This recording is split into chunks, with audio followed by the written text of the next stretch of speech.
from the high desert and the great American Southwest. I bid you all good evening and or good morning across all these many prolific time zones, stretching from the Tahitian and Hawaiian Islands, exotically located in the west, eastward to the Caribbean and the U.S. Virgin Islands, also exotically located, into South America, north all the way to the pole, and worldwide on the Internet. Thank you, broadcast.com, for the distribution, and, of course, the Intel Corporation for the mathematics that made possible the G2 Player program, which is free. I said free.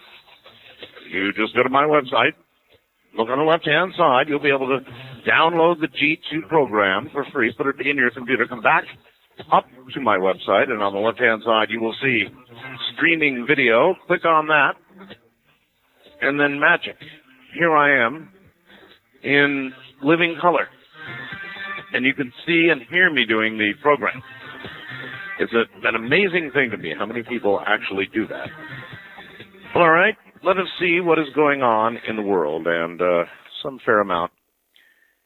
A landmark treaty to ban nuclear testing was tossed out by the Senate today. The vote was 48 to 51, a defeat for the president, but maybe a victory for us.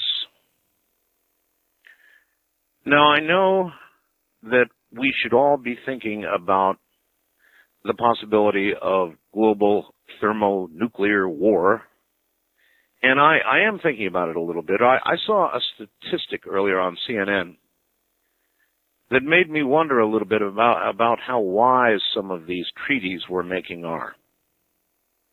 Now, did you know that with regard to the number of warheads, we've had quite a number of treaties already, right? The old Soviet bloc countries possess 23,000 warheads after we have moved this far in the various treaties to limit the number of warheads. They have 23,000 and we have 12,000.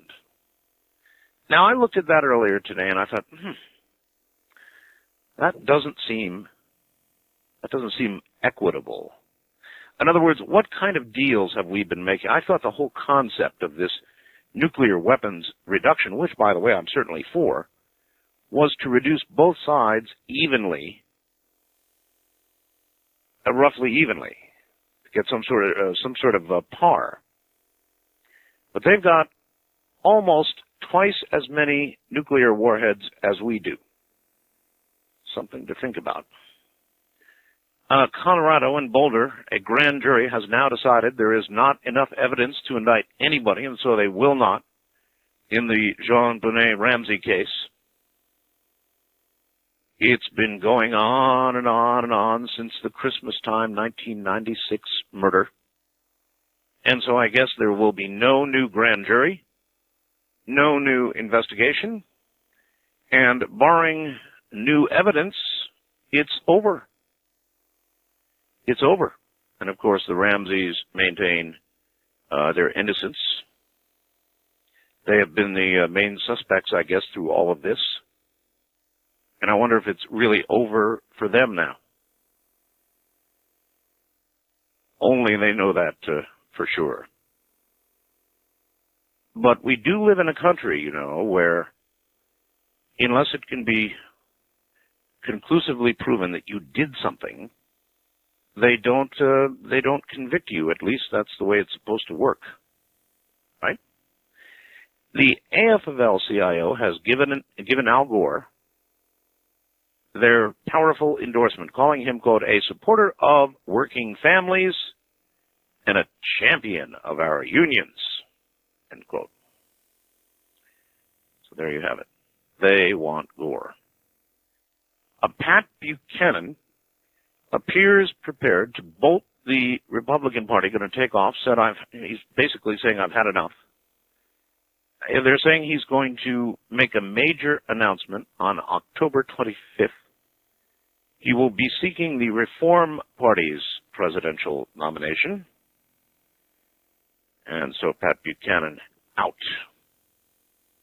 Interesting. Now, remember what I said about the warheads? Hartford, Connecticut, Associated Press. Colt's Manufacturing Company. You know, Colt that made the six-shooter, the gun that won the West, is all but getting out of the everyday handgun business because of lawsuits against the gun industry. They make the famous .45 caliber automatic that the U.S. military used during most of this century. As I said, they make the gun that won the West. And soon they'll not be making guns anymore. Some classic handguns, perhaps. But looks like they're being sued out of existence, virtually. Interesting story here. Washington, the U.S. was, we now have found out, on the brink of war with North Korea during a crisis just 5 years ago, according to William Perry. Did you know that? I didn't. On the brink of war with North Korea 5 years ago. They didn't tell us that 5 years ago. Perry's remarks came during a Clinton administration announcement last month that it was easing long-standing economic sanctions against the communist country because another crisis over North Korea's planned missile tests had been averted by diplomacy. But during the summer of '94, according to Pentagon officials, the U.S. military drew up plans to send cruise missiles and the famous F-117 stealth fighters to strike a small nuclear reactor. Do you remember that nuclear reactor? Now, the conclusion at the State Department, as they considered doing this, was that we would, in fact, start a war. Of course, we did not do it, but we came right up to the brink of another war with Korea, and nobody ever told us about that. The plans were on the table. The switch only had to be thrown by the president, and we'd have been at war. That's something to consider. You notice how they always tell you about this stuff later? Well, yesterday, the Earth had a close call with an object that passed within 200,000 miles. That's not today's story, but there was one like it actually several times. Well, we almost went to war. Well, we were right on the brink. Well, they had their finger on the button. Well, they never told us any of that. We didn't know that, so they're making these plans all on their own. I mean, they could have started a war in Korea, and there would have been not one instant of public debate about it. Think about that. Not one little tiny bit of public debate. F-117s, cruise missiles destroying a North Korean atomic plant. I'm not sure about the advisability of that, first of all, but second of all, yeah, that would likely start a war. And there was no public debate. Well, I remember we were all concerned about that nuclear plant, but I had no idea they had brought the forces right up to the brink, and they were ready to go to war. Now, Mexico. My deepest, darkest fear, all my life, my biggest fear has been, I know it sounds dumb, everybody has, well, by the way, what is your biggest fear? I have always been afraid of being swallowed by the earth. I know it sounds stupid, and people call me up and they say, Art, it doesn't happen. You don't know anything about earthquakes. It never happens. You don't get swallowed. The earth doesn't open up and swallow you. Oh, yes, it does. I've got a story here that just occurred in Mexico entitled Village Swallowed in Mexico. Associated Press, all right? So you know the source, AP. Mexican troops dug cautiously into a still-shifting hillside Saturday in the hamlet of Mixon, where 17 people, including a dozen children, were buried when the earth literally opened up and swallowed the Totonac Indian community. The ground keeps moving beneath the search teams That's 3 days after something. Nobody can quite explain precisely what destroyed the village. One of the most remote corners of Mexico, there was no normal mudslide, anything of that sort. One survivor, Anna Maria Lewis, 70 years of age, described with a circular motion of her hand how her wooden house was, get this folks, sucked in on itself and disappeared. As she said, it went away swirling. My house disappeared right behind me. It was as if it exploded downward. Standing beside her at a shelter set up in a school, her daughter-in-law nursed her 1-year-old son and became sad when she mentioned that her other 2 sons, Jose 6 and Luis 4, are dead. So, it does happen. An entire village. Now, what would anybody out there mind telling me exactly what it is that could do this, causing the ground literally opening up, not like Bell's Hole, I guess, but opening up and swallowing people and buildings. And imagine in your head, close your eyes and imagine a house swirling around and around, kind of like, well, you've seen in your sink, right? How the water swirls and swirls going down. And that's exactly how she described what occurred to her home as she stood there and watched it into the earth. Now that really, really does bear a little bit of thought. Personally, it scares the you-know-what out of me.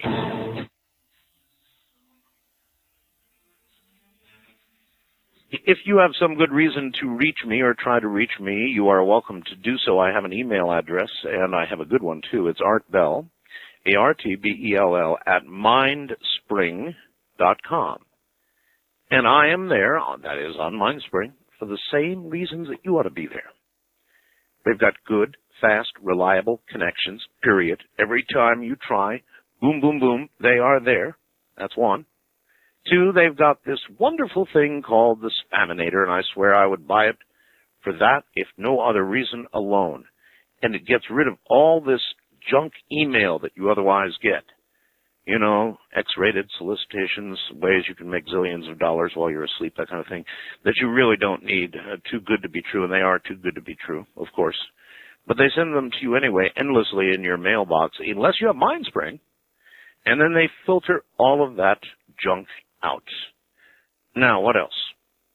They've got friendly people, so that if in the middle of the night you're having some sort of problem, you know, something's not quite working right, you call them up, they get on the phone with you, and they treat you like a human being, which a lot of companies don't do anymore.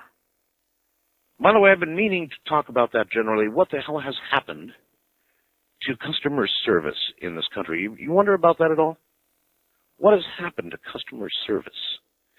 You can't even get a human being anymore. It's a damnedest thing. You call any company these days, and what you get is some tangled voicemail web, which may or may not ultimately provide you with some kind of choice you want.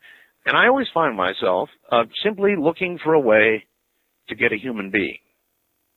And the machines are getting trickier and trickier. They won't give you a human being.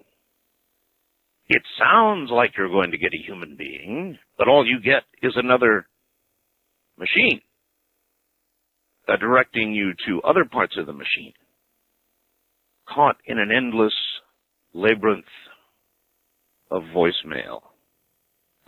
Anyway, digressing, they've got real human beings at Mindspring that will help you out. And, of course, then there is the deal, and I don't see how you could possibly refuse that. All you've got to do is buy 1 month of Mindspring, and they'll give you 2 months for free. Now, that really is a good deal. 1 month, you buy 1 month, you get 2 more months free.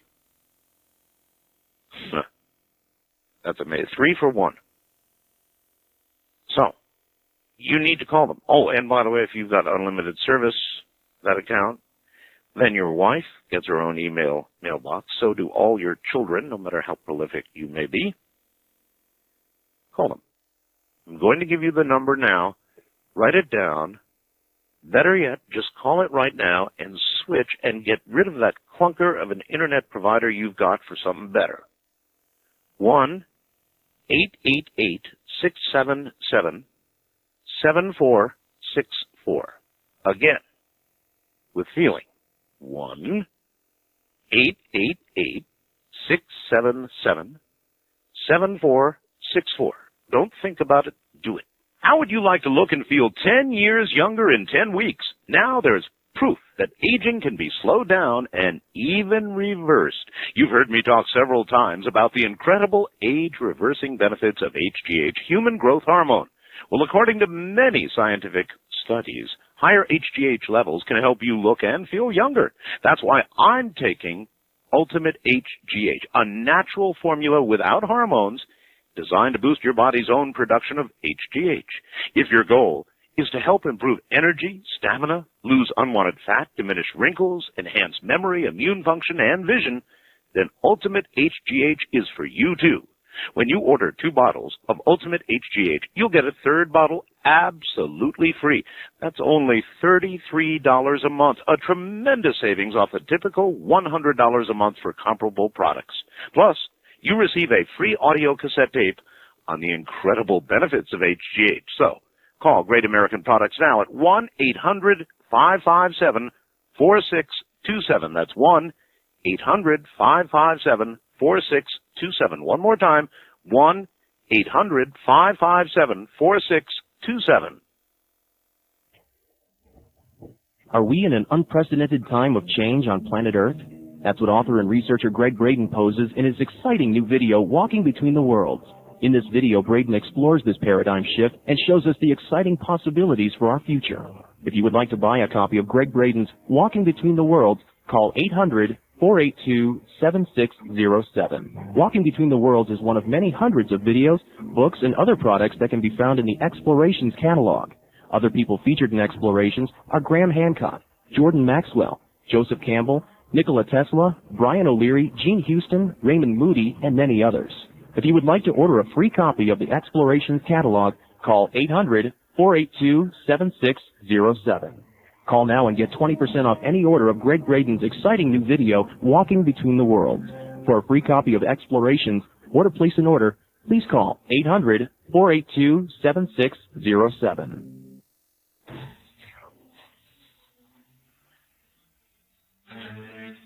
By the way, this village that disappeared, and it was an entire village, for example, the school itself with all the children, save a few who got out. Well, the teacher got out, a 20-year-old woman. Unfortunately, actually, even this 20-year-old woman, I guess she didn't get out, says, and the rest of the pupils were swallowed up when the earth opened, then closed in over the school. Now, let me repeat that. The earth opened and then closed in over the school. What happened down there? It's not a mudslide. This is the earth actually opening up and swirling things into it. Have you ever heard of anything like that in your whole life? I haven't. It is my deepest, darkest fear, and here it is in print. West of the Rockies, you are on the air. Good morning. Yeah, this is Dan in Idaho Falls. Hello, Dan. You remember me? That I've been giving you updates on the supernova? Oh, yes. The experimentation being done that may well, if things go wrong, simply cause us all to blink out like we were never here, the entire planet. No.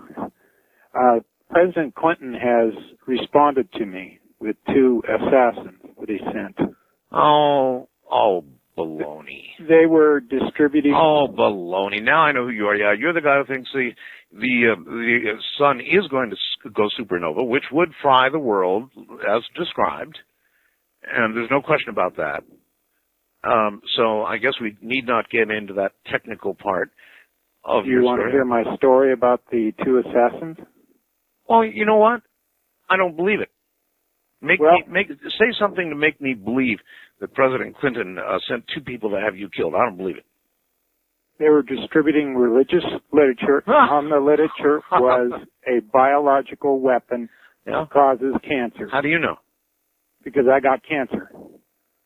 A very aggressive. Well, now wait a minute. Now you didn't tell me about this. What you called a week ago, at least. You didn't tell me this a week ago. I didn't know it all. Oh, so they sent you religious literature. No, they handed it to me. Yeah, two guys, right? Two guys, linebackers in identical government suits. That's right. With little probably microphones and earphones, right? Well, I don't know about that. And they gave you religious literature, and in 1 week, you caught cancer. No, this has been going on 5 weeks. 5 weeks. In 5 weeks, I did not know it until just recently. Well, anyhow, I have religious literature, and I want to file charges against President Clinton. All right. Well, good luck to you. You got to get permission to sue the government. Around and around in my head, and it was only a moderate hit a long time ago, but I love it. Maybe it's a harmony or something. I don't know. There's something about it. It just keeps going round and round.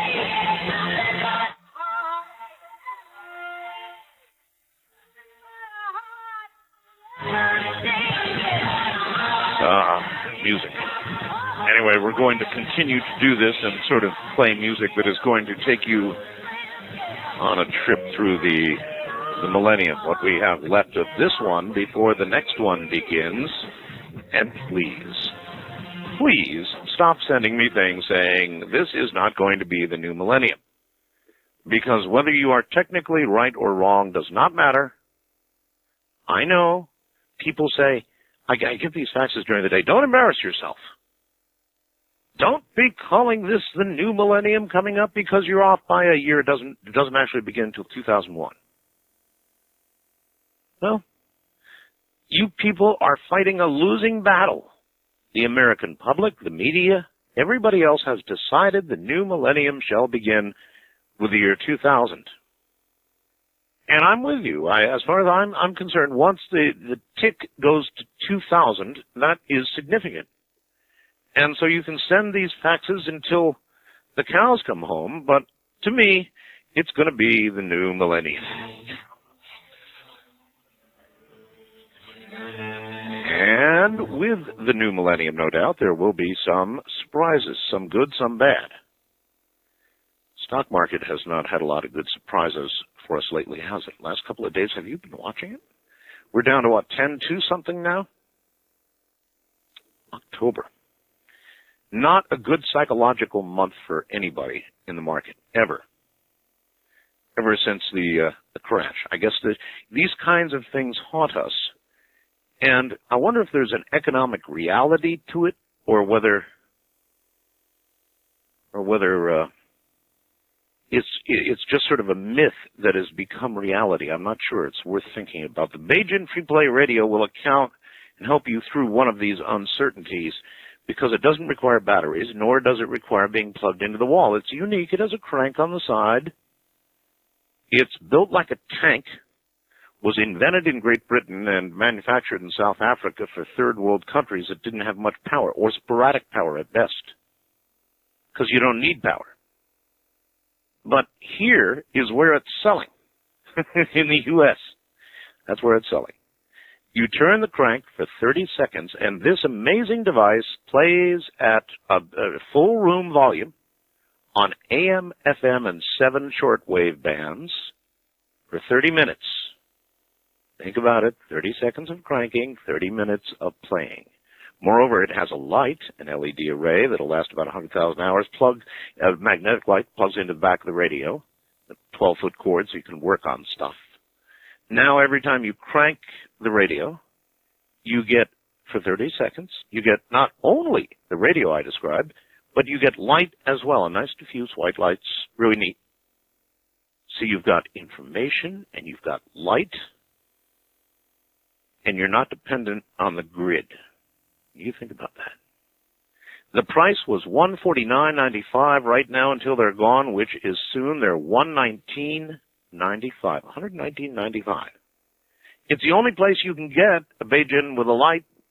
See Crane Company. Call them at 1-800-522-8863. That's 1-800-522-8863. All right, we've got a couple of more things to do here, and it's back to open lines. Stay right there.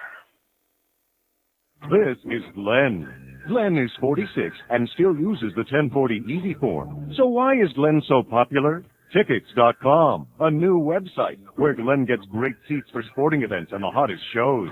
With his personalized My Ticket webpage, Glenn gets the latest on his favorite bands, teams, and venues. Tickets.com emails updates so Glenn won't miss out. And when you've got tickets to a sold-out show, everyone's your friend. Or pretends to be. Tickets.com. Log on. If prostate problems are a concern in your life, listen to Ron in Pennington, New Jersey. Ron writes, quote, being well aware of the problems prostate medication can cause, I elected to try the Super Prostate Formula. Months later, my urologist checked me again. The results were my prostate gland decreased in size by approximately 10%, and my PSA dropped from 6.0 to 4.4, close quote. Millions of men suffer from enlarged prostate symptoms like frequent bathroom trips, lowered sex drive. Dr. Teplinsky's Super Prostate Formula contains natural ingredients clinically proven to reduce the size of the prostate and relieve the symptoms. This is your lucky day because right now you can buy 2 bottles of Super Prostate Formula and get a third free. Now that's a 3-month supply for the price of 2. So call Physician's Choice right now at 1-800-472-5151. Guaranteed to work or your money back. 1-800-472-5151. That's 1-800-472-5151. Buy 2 and get 1 free. Call now.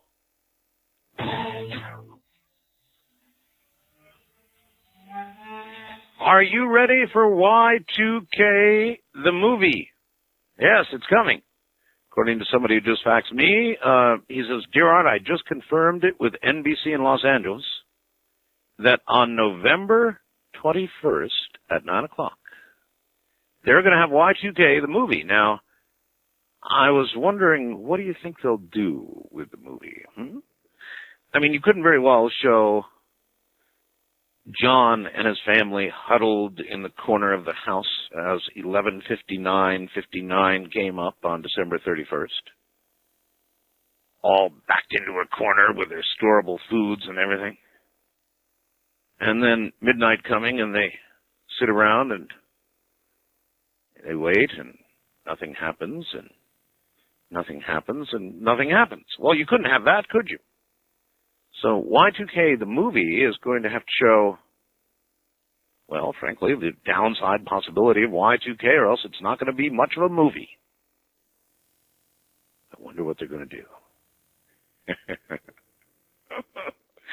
It'll be interesting to find out. It's bound to show the possibilities of the downside, because that's what would sell a movie. You couldn't show the family just waiting for something to happen, with nothing happening. Handle that for about 15 minutes, waiting for the other shoe to drop, and then it'd get boring. So I'm sure they didn't do that. Wildcard line, you're on the air. Hello. Yes. Yes. Extinguish your radio and converse. Thank you.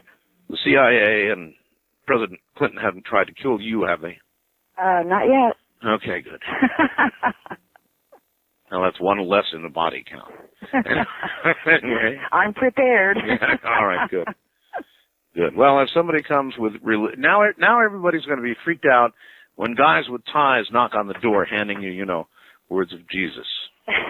No, I let them all in. If they want me, they can have them. I always let them in too, and I talk to them. I do too. I frustrate them usually. Yeah, I had, well, I won't say what group in, but they come, I know who they are. I mean, they wear ties, they ride bikes. Right. They're very nice. And, usually they finally give up on me and say, well, please take this and read it, and we'll see you later. I know. Well, I've already ordered both of the videos they have on the TV and the Bible and all that to see it, I'm curious. Yeah, good. And, but I say, well, before you start your questions, this is what I want to know. All right. And their mouths drop open. I know. And they have no no answers for it. But anyway, what I want to discuss on the Art Bell, Monday night reruns, Art. Yes. Unfortunately, I woke up at 2:45, and I had heard from the last week, Rodney with Everett he caught. Yes.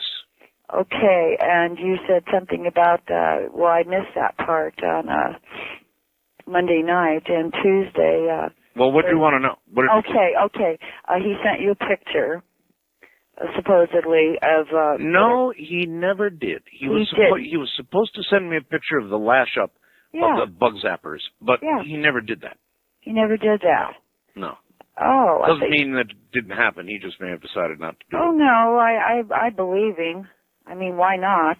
Well, I don't know if I do. I mean, it was a very interesting story, and it may or may not be true. Yeah. But it sure did sound true at the time. I remember his throwing the portable phone into the... Oh, I heard that, yeah. Yeah. Yeah.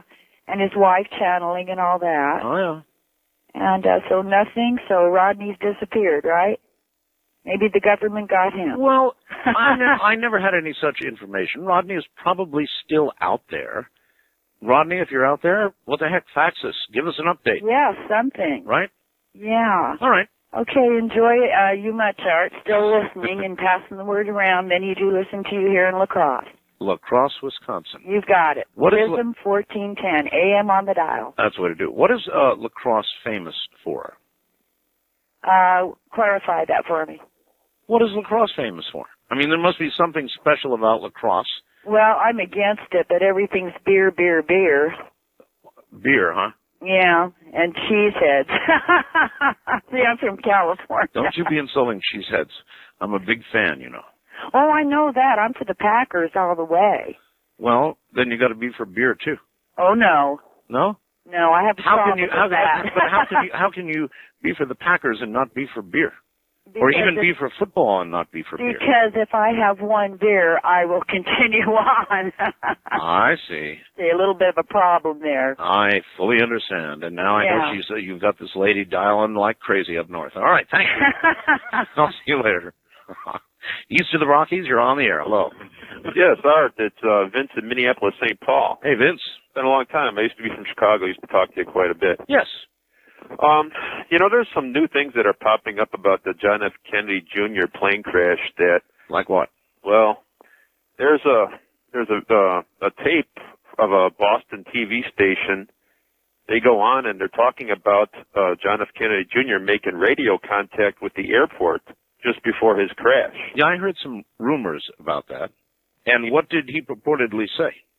Well, now the Boston TV station is denying that they ever made that report, but it's on tape. There is a tape. William Cooper, author Behold a Pale Horse, played the tape on his shortwave radio station tonight. And what did it say? Well, they didn't say what John F. Kennedy said to the airport, but it's funny that the Boston TV station now denies that they ever made the report. Come on, don't make me beg here. What was the essence of the tape? What did you hear?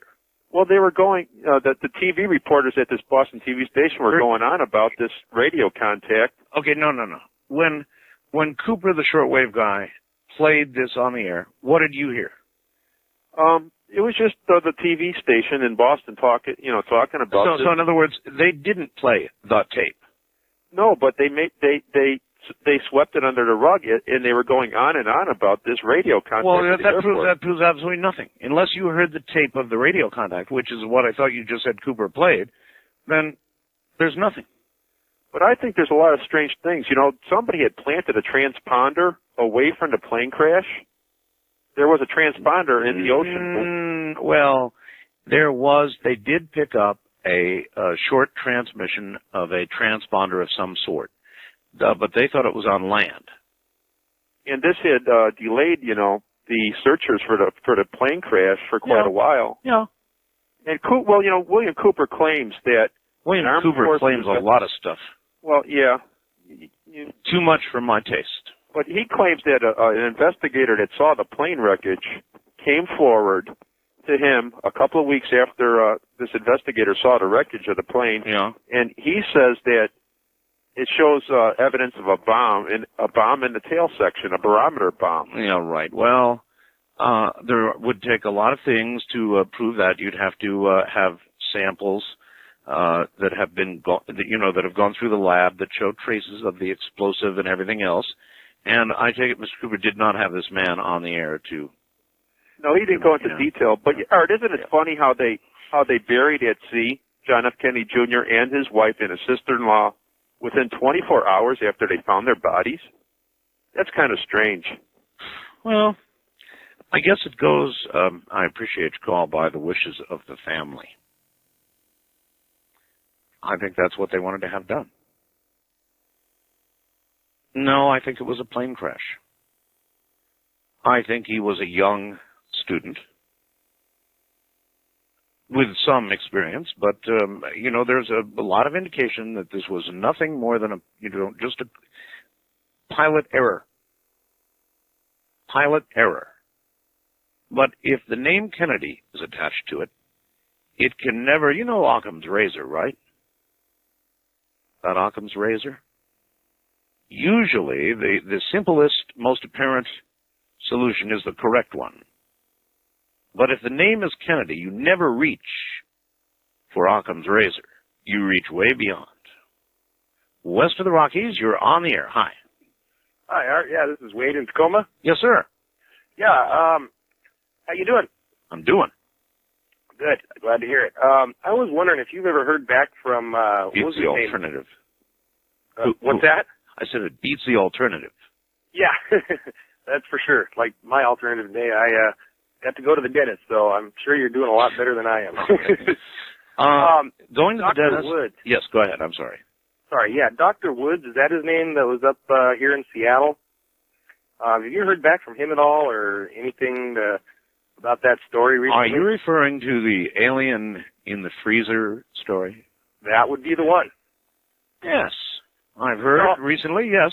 There will be a follow-up pretty soon. They're going to be coming on the air with some more details that we have not heard yet. Really? Really? I kind of had a theory about that.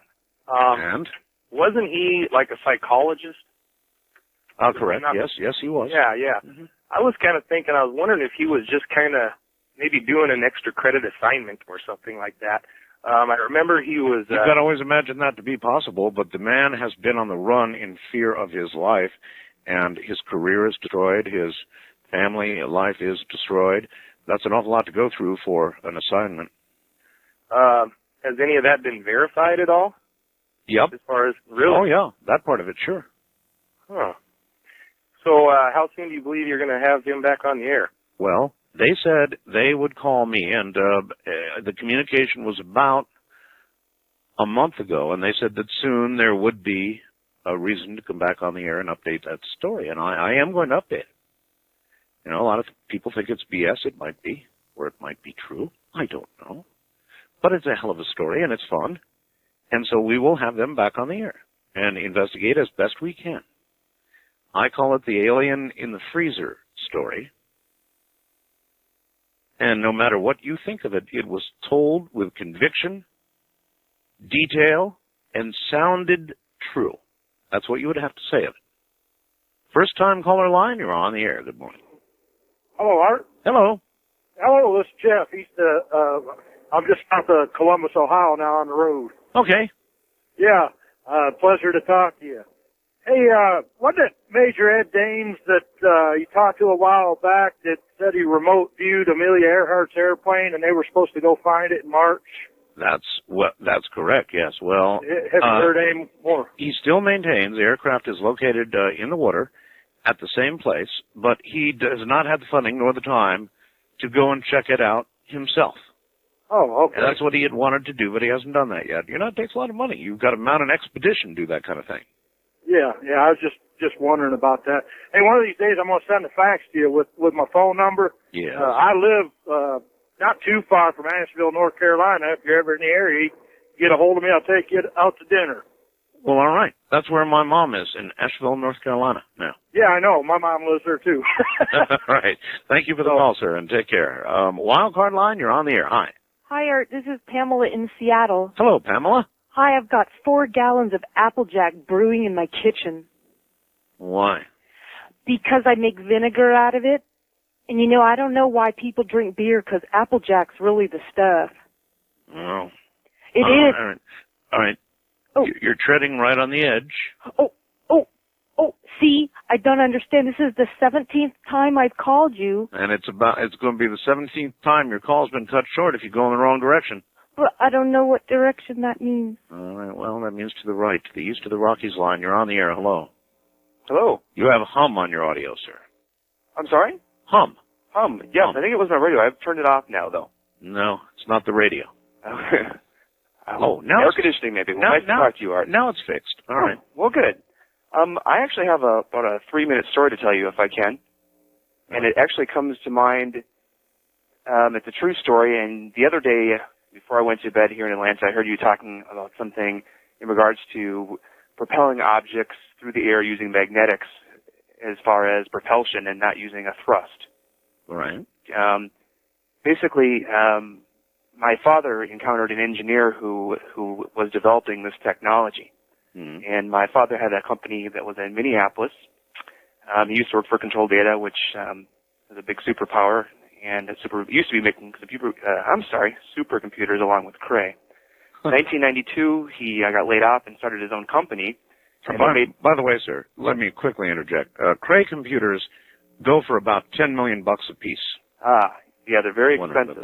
Yeah, very expensive. Yes. In fact, the company that he started was called Superpower, and one of the products that they created was actually the power supply system for some of the smaller Cray computers. Are you on a portable phone? No, I'm not. Well, you're near something with great magnetic output, because every time you get close to it, like maybe a lamp or some sort of a computer, or you're close to something, and I can hear you go back and forth, and now it's clear. Okay. And then you get near something, and it hums. Anyway, we don't have a lot of time, so get the last of it out. Okay. In his office, the gentleman next to his office was an engineer. He used to work for Los Alamos National Laboratories.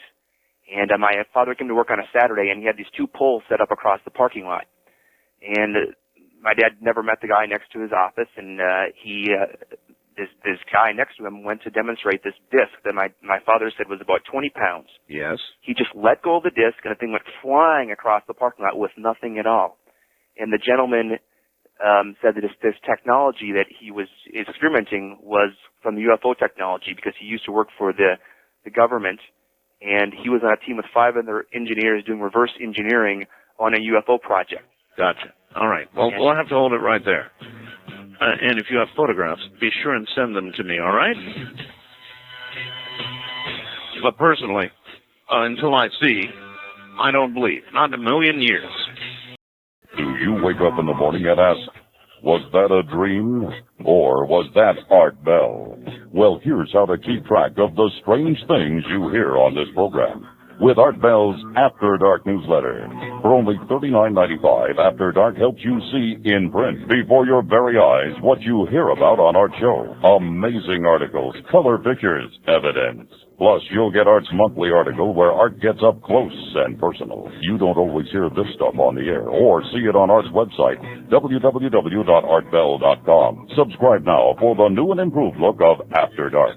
Call toll-free 1-888-727-5505. That's 1-888-727-5505. A one-year subscription is only $39.95 for 12 monthly issues. This is not a weird dream. After Dark is very real. Call right now, 1-888-727-5505. It's the largest organ in the human body. It totals 18 square feet in size. Everywhere you look, it's there. So why is it still dying to get noticed? Skin cancer will affect 1 in 5 people over a lifetime. That's why you should start paying attention to your skin. If you find something suspicious, such as a changing mole, please see your dermatologist. And check your skin regularly, all 2,592 square inches of it. This message is from the American Academy of Dermatology. Near the end of World War II, a group of blinded veterans founded the Blinded Veterans Association. Their goals were twofold. They wanted to support each other and ensure that future blinded veterans could reclaim their rightful place in society. If you're a blinded veteran or know someone who is, call BVA today at 800-669-7079. That number again, 800-669-7079 for the Blinded Veterans Association. USA Radio Network News, I'm Jason Walker. White House says the battle will go on after the Senate failed to ratify the nuclear test ban treaty.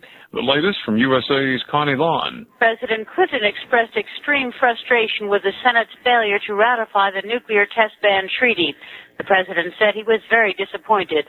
He told a Gallup for the Democratic Leadership Conference the vote was reckless and ultimately partisan. President Clinton vowed the fight was not over. He said someday the nuclear test ban treaty will be ratified. Mr. Clinton did not say who would be president when that happens. Connie Lawn, USA Radio News, Washington. Well, Philip Morris now admitting that cigarettes are addictive and dangerous. The company's David Greenberg says the move is, quote, the right thing to do.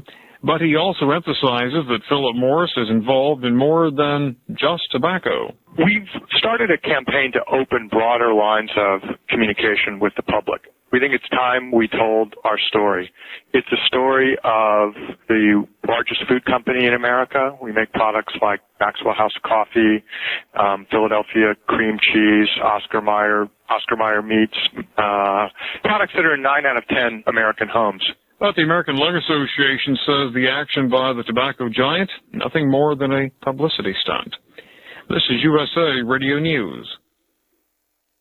Do you remember this inscription on our Statue of Liberty? Give us your tired, your poor, your weigh so much that ordinary people can push them around. So now they're making them sell cocktails, which makes them even heavier. Now, if you want a powerful vacuum that doesn't require a forklift to carry it up and downstairs and literally glide from room to room without dislocating your shoulder, try my 8-pound Oric XL risk-free. It won't cost you a dime. My 8-pound Oric XL has a new 50% more powerful than before, yet quieter motor that cleans up a storm. You see, I believe a truly user-friendly vacuum has to be lightweight, powerful, and easy to operate. Let's send you the Oric. Try it free for a couple of weeks. Call 1-800-989-4200. 1-800-989-4200. And remember, before you buy a heavy self-propelled vacuum, try a vacuum you can easily propel yourself. My 8-pound Oric XL. 1-800-989-4200. A key endorsement for Vice President Al Gore, USA's Dale Cordier reports. The big expected endorsement from the AFL-CIO is considered a turning point in the Gore campaign for the presidency, providing potentially millions of dollars in financial support, along with some key organizers. And while the endorsement is a victory for Gore in light of his recent drop in the polls, it's not an assurance that some unions won't go their own way. The Teamsters Union has indicated it's too early in the political process to endorse anyone. Dale Cordier, USA Radio News, Los Angeles. 5 more guilty pleas in connection with an interstate prostitution ring which allegedly used teenage girls. 8 of the 15 people named in the indictment have now admitted involvement in the case out of Minnesota. National League Championship Series, Atlanta over the Mets 4-3. They lead 2 games to none. In the American League Championship Series, the Yankees beat Boston 4-3. That was the first game. This is USA Radio News. Do you forget things you read last week or even last night? With the amazing new Photo Reading System, you'll fly through books, newspapers, even complicated technical and business information with better comprehension and memory guaranteed. Unlike speed reading, and new Van Ultra Dry Solid in less than an hour, you can convection and a less irritating formula that goes on the reader and keeps you dry. Photo Reading at a 75% Dry Solid Stick and Van Ultra Dry Roll-On. 888-886-3952. That's 1-888-886-3952. President Clinton announcing plans to place a large chunk of U.S. forests off limits to logging and development, saying that he aims to preserve some 40 million acres. Today, we launched one of the largest land preservation efforts in America's history to protect these priceless backcountry lands. The Forest Service will prepare a detailed analysis of how best to preserve our forests' large roadless areas, and then present a formal proposal to do just that. American and Colombian drug agents have broken up a massive drug trafficking organization. The group allegedly moved 20 to 30 tons of cocaine each month into the United States. More heavy losses on Wall Street Wednesday for the second day in a row. The Dow was off 185 points at 10,232, 821 million shares traded. The Nasdaq was down 71 points for the day at 2801. Jason Walker with news on the USA Radio Network. What happens if the 1st of January gets here and nothing happens? We were wondering about that a little while ago. There's a movie coming out called Y2K, the movie. It's going to be on NBC, I guess. And I guess they're going to have to go for the downside of Y2K, because otherwise it's not going to be a very interesting movie, is it? If they show absolutely nothing happening. What do you think they'll show? Do you think they'll show financial collapse? All services stopping, the electricity going off? Do you think they'll go for the real drama? Or do you think they'd have to, right? Well, storable food is a good idea, if you believe in any of the drama as a possibility. Or because the weather's getting lousy, for whatever reason. Now, listen to this. 5% of the U.S. population has stored food. 5%. Gallup survey says 40% of the people intend to do that by year's end. Now, that mathematically means that for every 10 people being supplied with storable food by the present distribution system, 1,200 would be lined up behind each 10 who would not get food. The 11th hour is now. October is the 11th hour. And my sponsor is doing something I think pretty cool. If you buy between October 5th and October 20th, it's not many days to go here, they will give you a full money-back guarantee, meaning a 90-day guarantee, meaning that, obviously, if on January 15th you have decided that you don't need storable food, you can send it all back to them and they give all your money back. That makes the risk theirs, not yours. That's an amazing offer, I think. Just absolutely amazing. So why would you not call them? And their number is 1-800-377-0700. That really is an amazing offer when you think about it. Once again, the number is 1-800-377-0700. Do it. How would you like to look and feel 10 years younger in 10 weeks? Now there's proof that aging can be slowed down and even reversed. You've heard me talk several times about the incredible age-reversing benefits of HGH, human growth hormone. Well, according to many scientific studies, higher HGH levels can help you look and feel younger. That's why I'm taking Ultimate HGH, a natural formula without hormones designed to boost your body's own production of HGH. If your goal is to help improve energy, stamina, lose unwanted fat, diminish wrinkles, enhance memory, immune function, and vision, then Ultimate HGH is for you too. When you order 2 bottles of Ultimate HGH, you'll get a 3rd bottle absolutely free.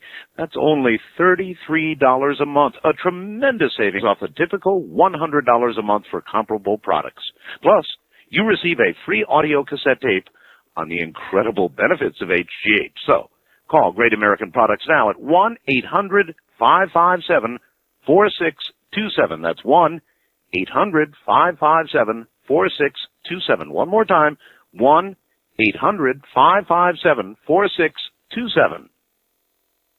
With so many vitamin C's out there, my patients often ask me which one I recommend. Dr. Ronald Hoffman, physician and nutritionist. When it comes to vitamin C, the answer is simple. I recommend Ester C. Vitamin C helps maintain bones, cartilage, teeth, and gums, and Ester C is a premium vitamin C. It's the only one that's patented, gentle on your stomach, and goes to work immediately. I tell my patients, the best thing to do is make sure your vitamin C says Ester C on the label. Pure natural Ester C. Make sure it's in your vitamin and skincare products.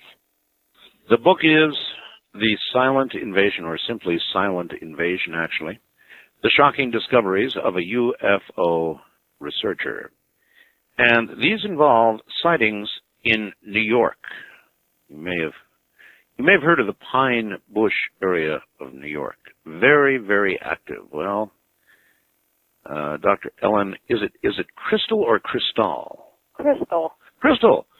Good. All right. Well, she's been. Europeans tend to say Crystal. I see. Anyway, you've been photographing, it says, UFOs since 1971, and you have 2,000 photographs. 2,000 photographs of UFOs. Is that right? Right. That's a lot of UFOs for any. I have seen 2 in my entire lifetime, and you've got photographs of 2,000? Yep. Well, where to begin with all of this? Obviously, you're really you're part of the in crowd here in some way or another. You've had very close contact, I guess, and I don't know where to begin with you. So you tell me, where did it begin for you? Okay. It begins. Well, in 1971, I went out to California just to have some fun with a friend, and the first day we were out there, we were found an apartment in like 2 blocks from Hollywood and Vine. And the first day we were told there were UFOs circling the night sky. So I said, show me. What do I know? In Hollywood? In Hollywood. I take it you went to Hollywood to pursue your music career or something or another? No, I was young. We just went for some fun. I understand. Let's say California dreaming, right? I guess. Yeah. Nice weather. Yep. No particular reason. Beach boys, whatever. Yep. Okay, so you were told there were UFOs circling the Hollywood area nearly nightly, huh? Right. Okay. I mean, that's what we were told. So I said, show me. So the first night, people in this apartment complex showed us things in the sky, and I said, okay, there are lights in the sky. There's also airplanes. You know, it was too far. But over the next few weeks and ultimately few months, the lights became bigger and bigger, and all of a sudden it was a transition from lights to all of a sudden craft, and it was close. It was close enough to see what it was, and at that time it was flying saucers. Well, Ellen, Hollywood is a really populated area. I know. Now, it may be the people in Hollywood are somewhat jaded, and it could be that a UFO would fly over, and they'd all think, nothing but a movie promotion. I don't know. That's the only... Well, this was your typical alien encounter where they targeted specific people. And after my book came out, I got quite a few letters from the Hollywood and Los Angeles area from people saying that they saw ships in 1971, like the early 1970s. So I said, well, I mean, everybody had to be seeing them, and apparently a lot of people were.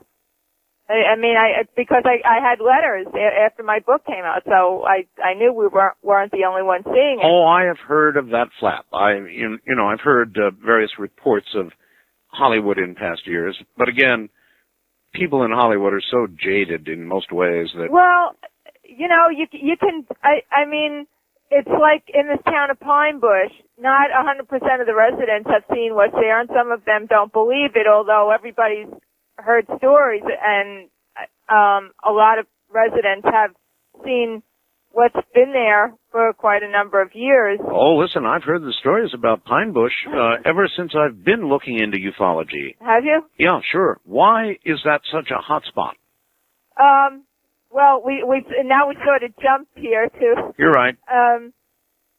The ships have been doing something, or the aliens, and the thing is, people say, how do you know it's not our government? Well, I've seen the aliens. So I saw the aliens in California, and I saw the aliens in California inside the craft, and I saw the aliens in Pine Bush inside the craft. So This is absolutely excellent. I've seen 2 UFOs and no aliens, so I guess let's begin there. When you were in Hollywood, I mean, it's one thing to see a light in the sky. It's Right. another to see a ship. But, boy, it's a big jump to seeing an alien. That's right. Really and I big don't jump. make these comments lightly. I mean, something always gets lost in the translation where the skeptics say, "Oh God, here's another delusional whatever." But what I did, which I'm so glad I did, and I keep encouraging people to this day, when you see something or you're going to go out into and look at night, take a camera, take a video. In 1971, I took my camera and I went up to a hill with this friend of mine because we wanted to see these things closer. And when we got up on the hill, the saucer came in and I took a bunch of pictures, and we were up there 2 different nights, and I took pictures, and I still have the pictures. Where are the pictures? You've got them now. I have the pictures. They weren't put. Did you get a copy of the book, by the way? I got a copy of the book, but I got the trade version, and I've got a feeling that it doesn't have all of the photographs in it. Now it's got. You got the little paperback. That's right. Right. Trade Well, version, St. Martin's actually left out the illustrations, which really make it clear what I was talking about as far as shapes of craft, because there are a number of different shapes. And when you say triangle craft, people don't. They kind of know what you mean, but that's one thing that St. Martin's took out. I realized after the edition came out, because the author has no control. They took out the illustrations, which made it more clear exactly what kind of craft I was talking about. Well, now wait a minute. Illustrations or illustrations that went with the photographs. And the photographs were also in there? No, the photographs are in here, but they for some reason the publishers I've dealt with don't understand how important it is to put these photographs in color. Well, now what the hell's the matter with St. Martin? I don't know. I fought with everybody on this. I know what you're talking about. I know it is expensive to put in photographs, and color photographs even more so, but it's important to your story. That's right. Because people want to see what you're talking about. They want to take your word for it and like I am, show me. And when you can't see in a photograph, it's annoying. And what I ultimately did, because so many people asked me, aside from doing presentations where I put my photos in slide form, then everybody can see clearly the nice clear color pictures. Sure. I made some of the photographs available for sale, because there was because people were asking me for photos, and I said, what am I going to do? So I matted them. Well, all right, made them all right. real nice. Tempt me. What exactly? Describe in words how much detail is in the photograph or photographs. There's extensive detail. How much detail? Well, I have 2 photographs of 5 aliens. Well, that's a lot of detail. Now, the thing is, there's a lot going on in the photos.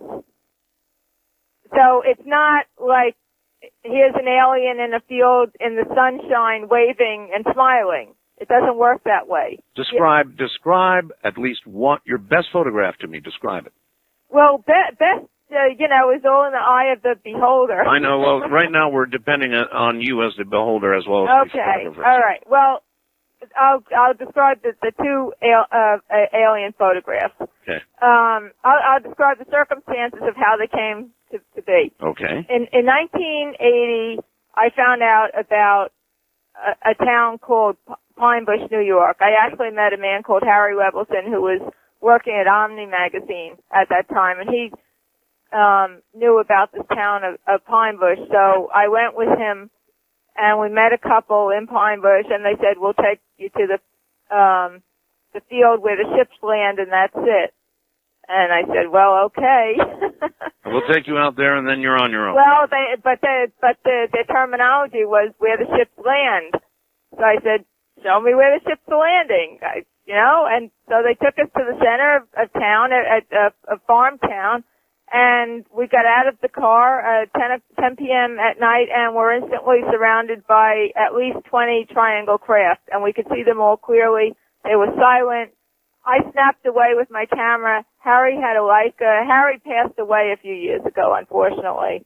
What happens when... Sorry. You get, the longer you live, the more people around you die, you find out, No, I'm already finding that out. Yeah, it's sad, because, up until a point, if you're lucky, nobody dies, and all of a sudden, people start to die. It's inevitable. Yeah. So anyway, we snapped away, and about a week later, I guess I took about 10 photographs that night. Yeah. About a week later, now this was 1980. I took my film to, mass processing, like Photomat, I think it was at that time. And, right.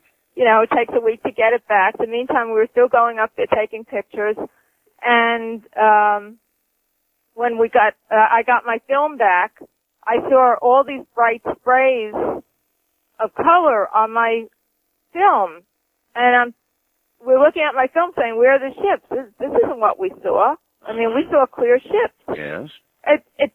It took about a year for me to decipher the photos, but it was ongoing. So little by little, we sort of pieced together the photos, and I realized that the ships must have been doing something for the film to pick up what we didn't see.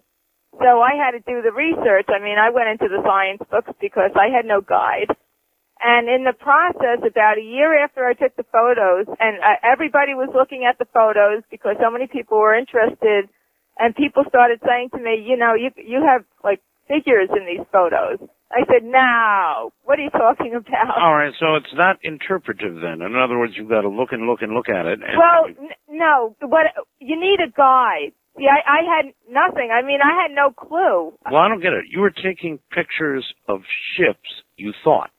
Right. But what you got is sort of an interpretive picture of... It's not interpretive, though. I guess it's hard to describe without seeing it. The ships are releasing shortwave radiation. Now, this took me a few years to come up with because I had to do a lot of research. I went and talked to, I think, every scientist in New York. I mean, at the time I was, and I had taken I was in Rutgers and and also had got my master's at Montclair and was still in photography. Right. And a mixture of sciences, and I was showing my photographs to everybody and trying to get some feedback on what would cause all these images, and I actually found people in the field of scientific photography who kind of knew where I was coming from with these photos, and they started telling me about shortwave radiation. That film is sensitive to the short wavelengths, so our eyes can only see a certain portion of the spectrum. Right. Film, as it turns out, can see the short wavelengths, which we can't see, right. Like the ultraviolet and X-ray. So the film, if some source is giving off ultraviolet emissions, the film will pick it up, but we won't have seen it. I mean, we'll see the craft, and if say the aliens are trying to either camouflage themselves in some manner, or it's maybe a byproduct of something they're doing, if they're giving off these emissions, the film will pick it up, but we wouldn't have known that. And that's been the problem with all UFO photographs from day one. Now, but there are some extremely clear UFO photographs. I mean, you have to be very careful with the clear photographs. Well, I agree with that. In fact, you actually have to be careful, to be frank with you, with all photographs. With all photographs, that's right. It's not, when we realized what was going on in the photographs, because Harry was at Omni, a lot of people were sending him photographs, and he would meet with people, and we started to look at other people's photographs, and in all the photographs that we saw that were real, they all had some kind of ultraviolet emissions or some other shortwave emissions. Yeah, well, that might make sense. Some place in the photo, it appears that this emission moves around, like it's sprayed, so it's not the same in every photo. But once you know what's happening, you start to see it, and it's usually bluish because ultraviolet is blue, so it tends to be bluish in the photo, but it's not, it's like most people, if they take a photo of a UFO, it's like one photo or a couple photos, although a lot of people are starting to get more of a collection like I have, because they sort of get the gist of how to go, like, get in the center of the UFO hotspots and take a lot of pictures. All right, hold it right there for a moment, Ellen, and we'll be right back. It's the bottom of the hour, and thought this might be appropriate. Two friends leaving this mortal coil. Good morning, everybody. Dr. Ellen Crystall is here. She has 2,000 photographs of UFOs. 2,000 photographs, mind you. We'll continue with her in a moment. She's had close encounters, close enough to actually touch a spacecraft. She's back in New York. So more of Ellen Crystall coming up in a moment. Right now, this.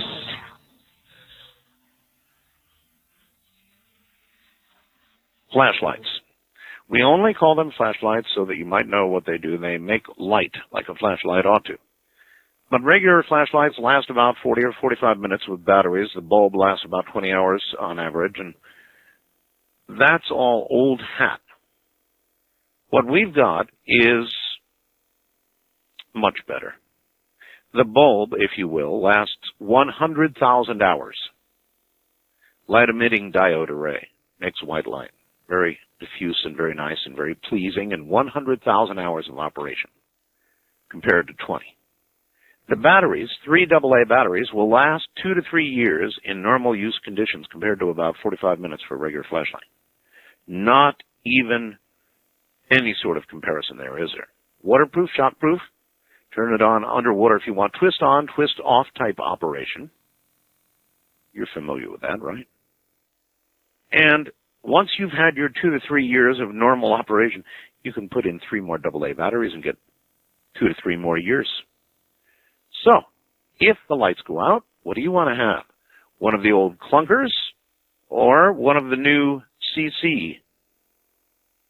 Well, actually, there are 2 versions. The Trek light, which sells in singles for $34.95, doubles $29.95.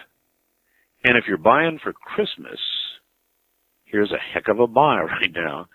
You can get 5 of them, 5 or more, and the price goes down to $24.95 each, and they come with batteries. They've also got the CC Expedition, a 7 LED array light that's really, really bright. $59.95. Take your choice. Bob Crane has them all, so call him in the morning at 1-800-522-8863.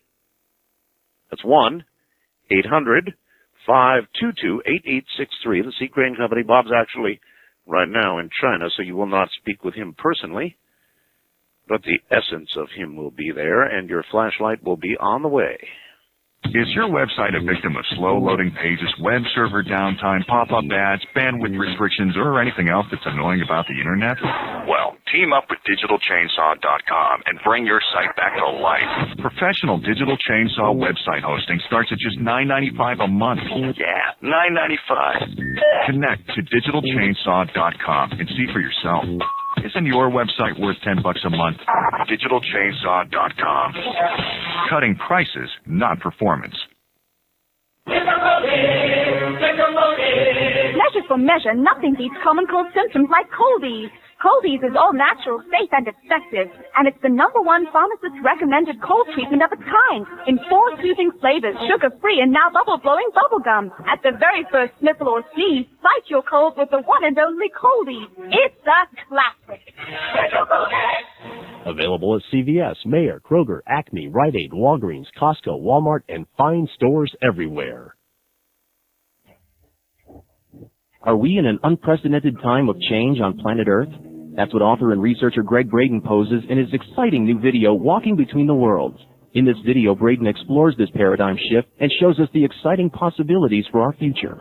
If you would like to buy a copy of Greg Braden's Walking Between the Worlds, call 800-482-7607. Walking Between the Worlds is one of many hundreds of videos, books, and other products that can be found in the Explorations catalog.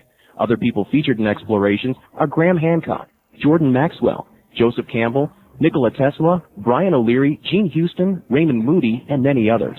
If you would like to order a free copy of the Explorations catalog, call 800-482-7607. Call now and get 20% off any order of Greg Braden's exciting new video, Walking Between the Worlds. For a free copy of Explorations or to place an order, please call 800-482-7607.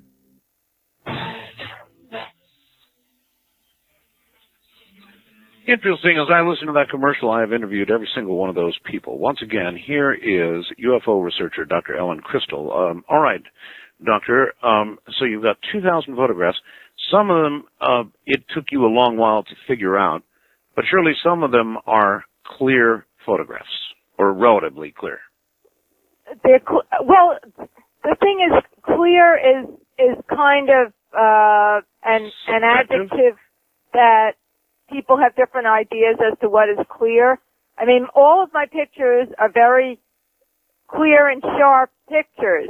You still have to look at them, which is why I provide tracings in the book, because I was coming from ground zero essentially with any guide to tell me what the heck was going on in these pictures because of these shortwave emissions. Well, to me that makes them rather interpretive.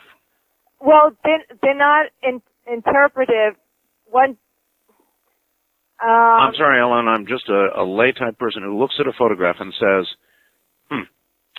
that looks like a UFO, a disc or a UFO, or it doesn't. I mean, it's not halfway there. It's not like if I close my eyes and I look at that shape, I might think it's this, All right. It would be if you take a photograph of a person from a distance in a forest. Yes. Okay, I'm thinking off the top of my head of an analogy. Okay. If nobody told you there was a person there, say it was a redwood forest. You would not see the person until you looked at the point where they showed you. And that's what you have here. And sometimes you may not see the person, may not realize there's a person in the photograph because you're looking at the nice trees. All right. In your book, you say you've been close enough to a UFO to touch it. Right. Scary. Tell me about that. Okay. When? Several times in Pine Bush. In California, actually, the event that sent me home, I couldn't touch it, but it came within about 15 feet of me. And the next day I flew back to New Jersey. I said, you're in Pine Bush now, right? No, I'm actually in the Poconos of Pennsylvania right now. Ah. All right. I'm about an hour from Pine Bush. All right. How close did you get to a UFO in Pine Bush? Well, as I said, I was basically touching distance, but I didn't touch because nobody was telling me that if I touched it, I wouldn't get my hand burnt or eventually get cancer of the hand or, I wouldn't likely touch a UFO. Yeah, I mean, the thing is, when it gets close, you realize it's a machine. And it's a very sophisticated machine. Was this thing on the ground or in the air? No. Well, there's one particular incident, which I talk about in the book. There's a specific central area it's Pine Bush and several other towns actually. And if people want to look at the map, it's a Middletown, New York area, basically that I'm talking about. Right. It's lower New York State. And everybody knew to drive in circles around the area because the ships were actually touching down on the ground. So the one that you were near, I'm asking again about her. All right. Was it in the air or on the ground? It was in the air. I was coming down, driving down a road, and I saw a light coming towards me, kind of. So I pulled over and stopped. And I had a camera around my neck. I got out of the car I was using. This was in 1986. I always used a tape recorder to talk into and get everybody's comments and whatnot. So I saw this light coming, and it was just a nebulous light. Yeah. And I had the car stop, and I put the tape recorder on the hood of my car, and because there's no predictability in a sense of you don't know what's going to happen. So I'm just standing there, and all of a sudden, this light is suddenly a craft And this was one of the illustrations which they actually, in the St. Martin's edition, they took out. It was like a small boomerang. It was about 15 feet wide. It had a central geodesic type of dome. It had two sort of paddle type of flat wings which swiveled on them. It didn't look anything like the stereotypical craft. Okay. And it came towards me and simply stopped above me in the car, and I could have touched it. So it was hovering. It was hovering, and I couldn't. What would you say it was made out of if you were? No, it pressed? was metal. There was no question. It was bright, black. shiny metal, black metal. It was partly black metal, partly silver, and the lights on it. I mean, anybody. I'm sure there's a lot of your audience that has had close encounters with craft. A lot of people don't want to talk about it because it sounds absurd. No, that's all right. This is what I want to hear. Have a field day with this because they're saying it doesn't exist. And so, like, you're looking at the thing in my experience, I can look at it even in the experience, and half of me is saying, but the skeptics are saying it doesn't exist. Well, if it doesn't exist, what am I looking at? So I couldn't lean over to even pick up my tape recorder because it was too close to me. You were probably frozen like a deer in headlights. Well, the thing is, this was 1986. Pine Bush had started for me in 1980. The longer we did it, the more we got annoyed with these guys because we wanted them to throw us a souvenir or something, something nice and an alien, working alien device. keychain ring, something. Right, a T-shirt. So what I did at that point, I got so annoyed, and this was the only time I ever did this. Yes. I proceeded to scream at it, he, she, whoever was in this thing. Wait a minute, you yelled at a UFO? Yes, I yelled at it. At this point, because it there was no conversation. I mean, they didn't, nobody like rolled down a window and say, hey, how you doing? Just passing by. It was a silent treatment. You can look, the whole thing with UFOs basically is look but don't touch. Now the abduction thing is that's a whole different Well, we'll get to that. Yeah, it sounds like something my wife would do, scream at a UFO. So I proceeded to yell at it. What did you say? Can you repeat what you said? Yeah, basically, I said, what are you doing? Why are you doing it this way? Why don't you talk to anybody? This is not the way you do things. Uh-huh. Give us something tangible. We want to know more information. Uh-huh. So did it sit there and quiver? What? The aliens have us pegged with fear. They know exactly what to do to really push our buttons. What it did, no comment. I mean, nobody, rolled down a window. It took one of those wings and swiveled it and fanned it over me in the car, and I froze. I mean, it was such like, a basic, a basic thing to do, and I mean, it shut me right up. I understand. Yeah, I understand. But you're the first person. You are the first person, Doctor, who has screamed at a UFO. You're the first. I've actually had somebody who hit an alien, gave it a good right hook, and it went down like a house of cards. But nobody has ever yelled at a UFO in anger, and so that's pretty good. And gotten a response. and had a response, right? And now, if you had continued to yell, I wonder if it would have, like a whale or something, swatted you with its tail. Well, our joke was that the aliens turned the sound off and just watch our lips move. So we could say whatever we wanted to them, and they didn't hear a thing. They'd say, "Ah, look at them, look at that." They'd make jokes about everybody who was. Well, yeah, but maybe they recognize tones of voice, like animals do. I think they recognize exactly the words me and everybody else were saying to them. And they were not kind words. Well, we sometimes had kind words. It's a very confusing situation because they're not talking to anybody.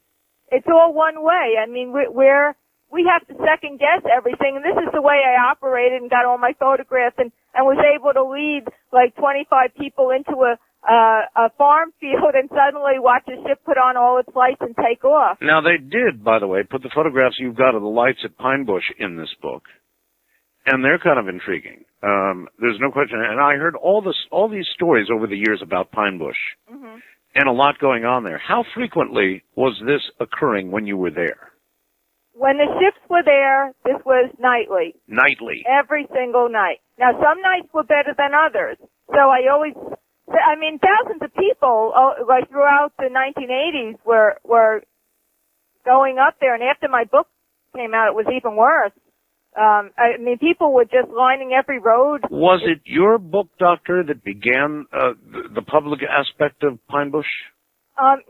It got into a bigger aspect. Actually, it became out of control after my book came out. I see. But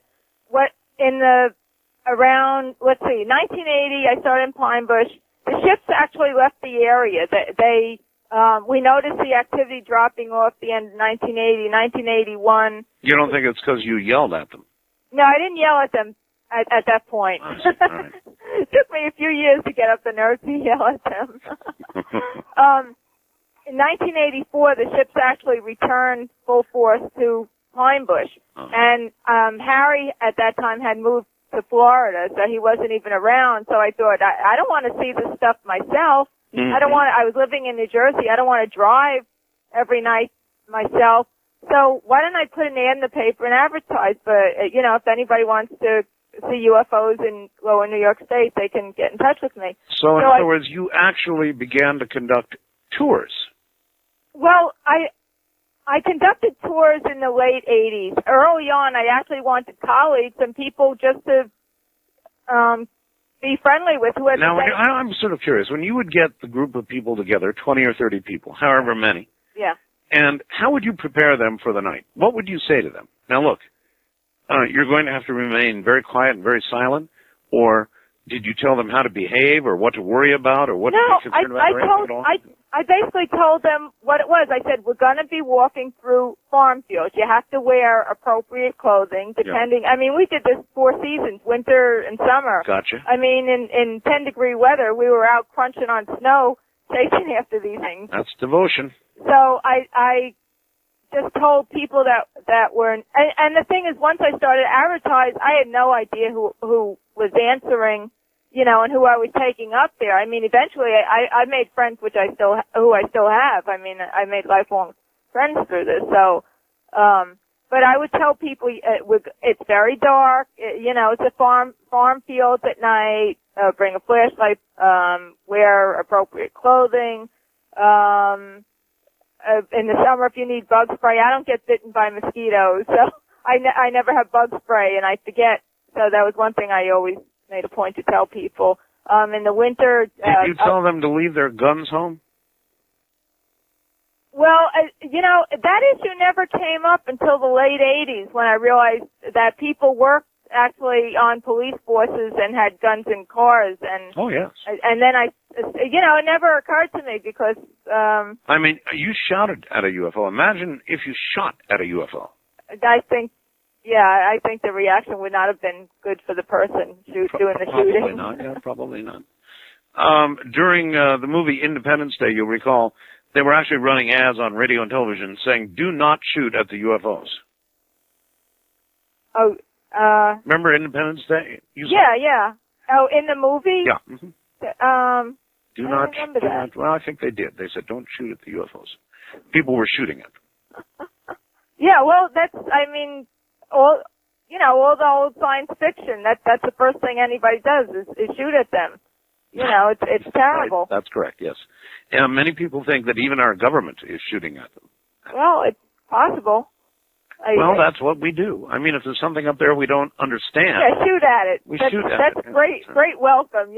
Somebody comes from God knows where and you shoot at it. Yeah, kill them now and sort them out later. That shows the great intelligence of the human race. You don't understand it, shoot it down. Now, you saw aliens. You actually saw alien creatures. Right. So what do they look like?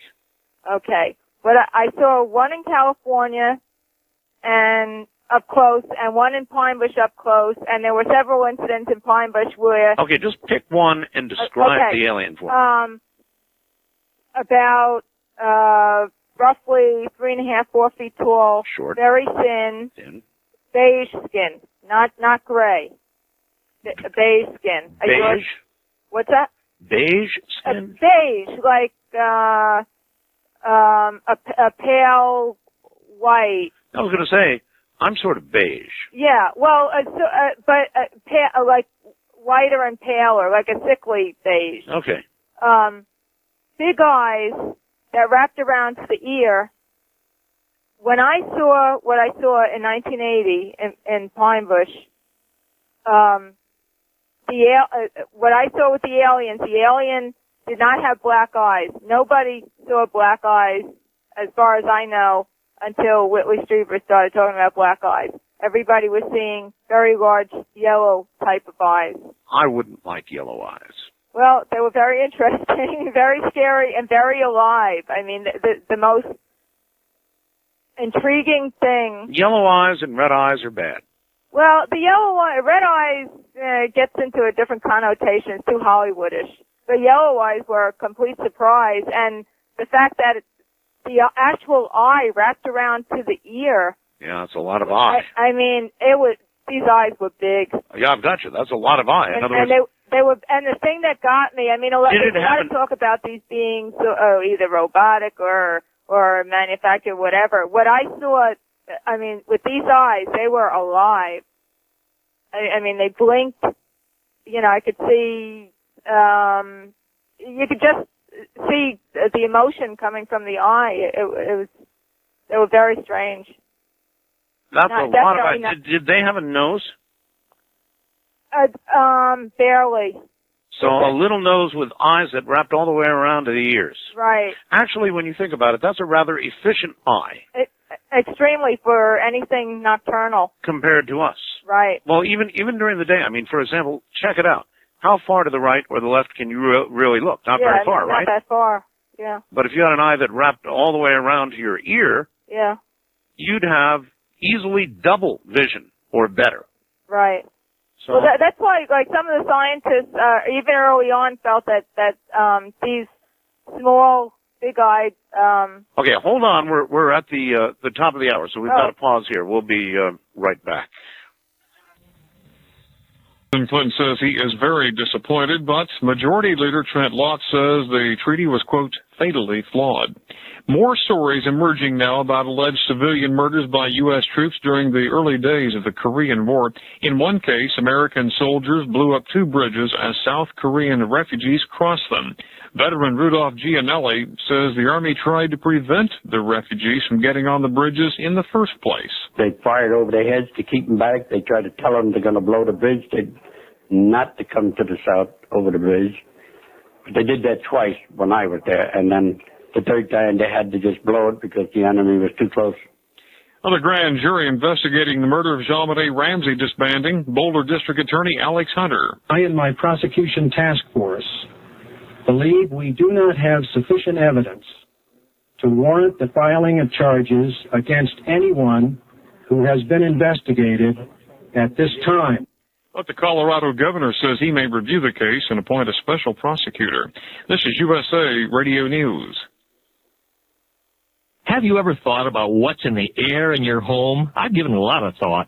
Hi, I'm David Orrick. Ordinary household air contains such contaminants as pollen, pet odors, cigarette and cigar smoke, mold spores, dust, cooking odors, chemical fumes from all those toxic cleaning solutions, just to name a few. And you and your family are breathing it all in. I have just what the doctor ordered, an Orrick hypoallergenic air machine. In fact, one doctor actually prescribes it to his patients for allergy relief. And I have the prescription to prove it. But don't worry, you don't need a prescription to own one. Just call 1-800-989-4200, and I'll let you try it free for 15 days. That's the Orrick Challenge. If you don't love it, you don't keep it. Call 1-800-989-4200. That's 1-800-989-4200. And always remember, the air is human. To own an Orrick air machine is divine. Anti-tobacco organizations looking closely at the admission by Philip Morris that smoking is addictive and dangerous. American Lung Association Chief Executive Officer John Garrison. Their overall strategy is basically to keep the United States and the anti-tobacco sentiment in the United States at a relatively low level so they can go about their business of growing their market. Their strategy is to build their business in other countries and keep the United States relatively quiet. Certainly they don't want lawsuits that are going to put them in a legal liability situation. In the meantime, a new report finds that a federal law aimed at stopping cigarette sales to minors simply isn't working. That study also reveals most states, though, don't do enough to make sure that law is enforced. In Little Rock, Arkansas, 30 middle school students have been injured in a school bus accident. 3 of them remain in serious condition. This is USA Radio News. By now, I'll bet most of you out there have read and heard more regarding Y2K than you really want to know, right? I'm referring, of course, to the computer crashes which are supposed to occur January 1 of the year 2000. Well, many people forecast disasters. Others say, no problem, don't worry, be happy.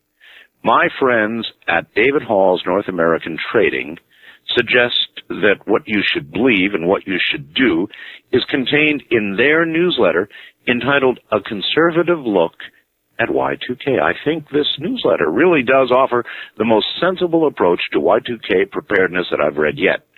And, best of all, they're willing to provide a copy of this absolutely free to my listeners, and I strongly, strongly recommend you read it. All you have to do is call 1-800-359-4255 and ask for the free Y2K newsletter. Be sure and call soon, though, because obviously there's little time left to prepare. That number is 1-800-359-4255. Foxhorn, a fitting name for our premium wines because, like the fox hunter's horn, they say distinctively, I've found what I'm looking for. But perhaps you're looking for some quiet time with a paperback. And when you find it, you celebrate with a Foxhorn Merlot. Gold medal winner at the 1999 California State Fair. So pour a glass and finish that paperback. The gold medal winning Merlot from Foxhorn. Wine's worth hunting for. Foxhorn Vineyards, Ripon in San Luis Obispo, California. With the Internet, it seems you just don't know who to trust. After all, no one is who they seem to be, until now. All you have to do is use your canoodle to get information. Find love, sex, advice, check out a vast and growing music library, or build your own free homepage. It's the Internet at your control. Canoodle.com, a search engine. It's a search rocket. Use your canoodle. That's K-A-Noodle. Canoodle.com. How would you like to look and feel 10 years younger in 10 weeks? Now there's proof that aging can be slowed down and even reversed. You've heard me talk several times about the incredible age-reversing benefits of HGH, human growth hormone. Well, according to many scientific studies, higher HGH levels can help you look and feel younger. That's why I'm taking Ultimate HGH, a natural formula without hormones designed to boost your body's own production of HGH. If your goal is to help improve energy, stamina, lose unwanted fat, diminish wrinkles, enhance memory, immune function, and vision, then Ultimate HGH is for you too. When you order 2 bottles of Ultimate HGH, you'll get a 3rd bottle absolutely free. That's only $33 a month, a tremendous savings off the typical $100 a month for comparable products. Plus, you receive a free audio cassette tape on the incredible benefits of HGH. So, call Great American Products now at 1-800-557-4627. That's 1-800-557-4627. One more time, 1-800-557-4627.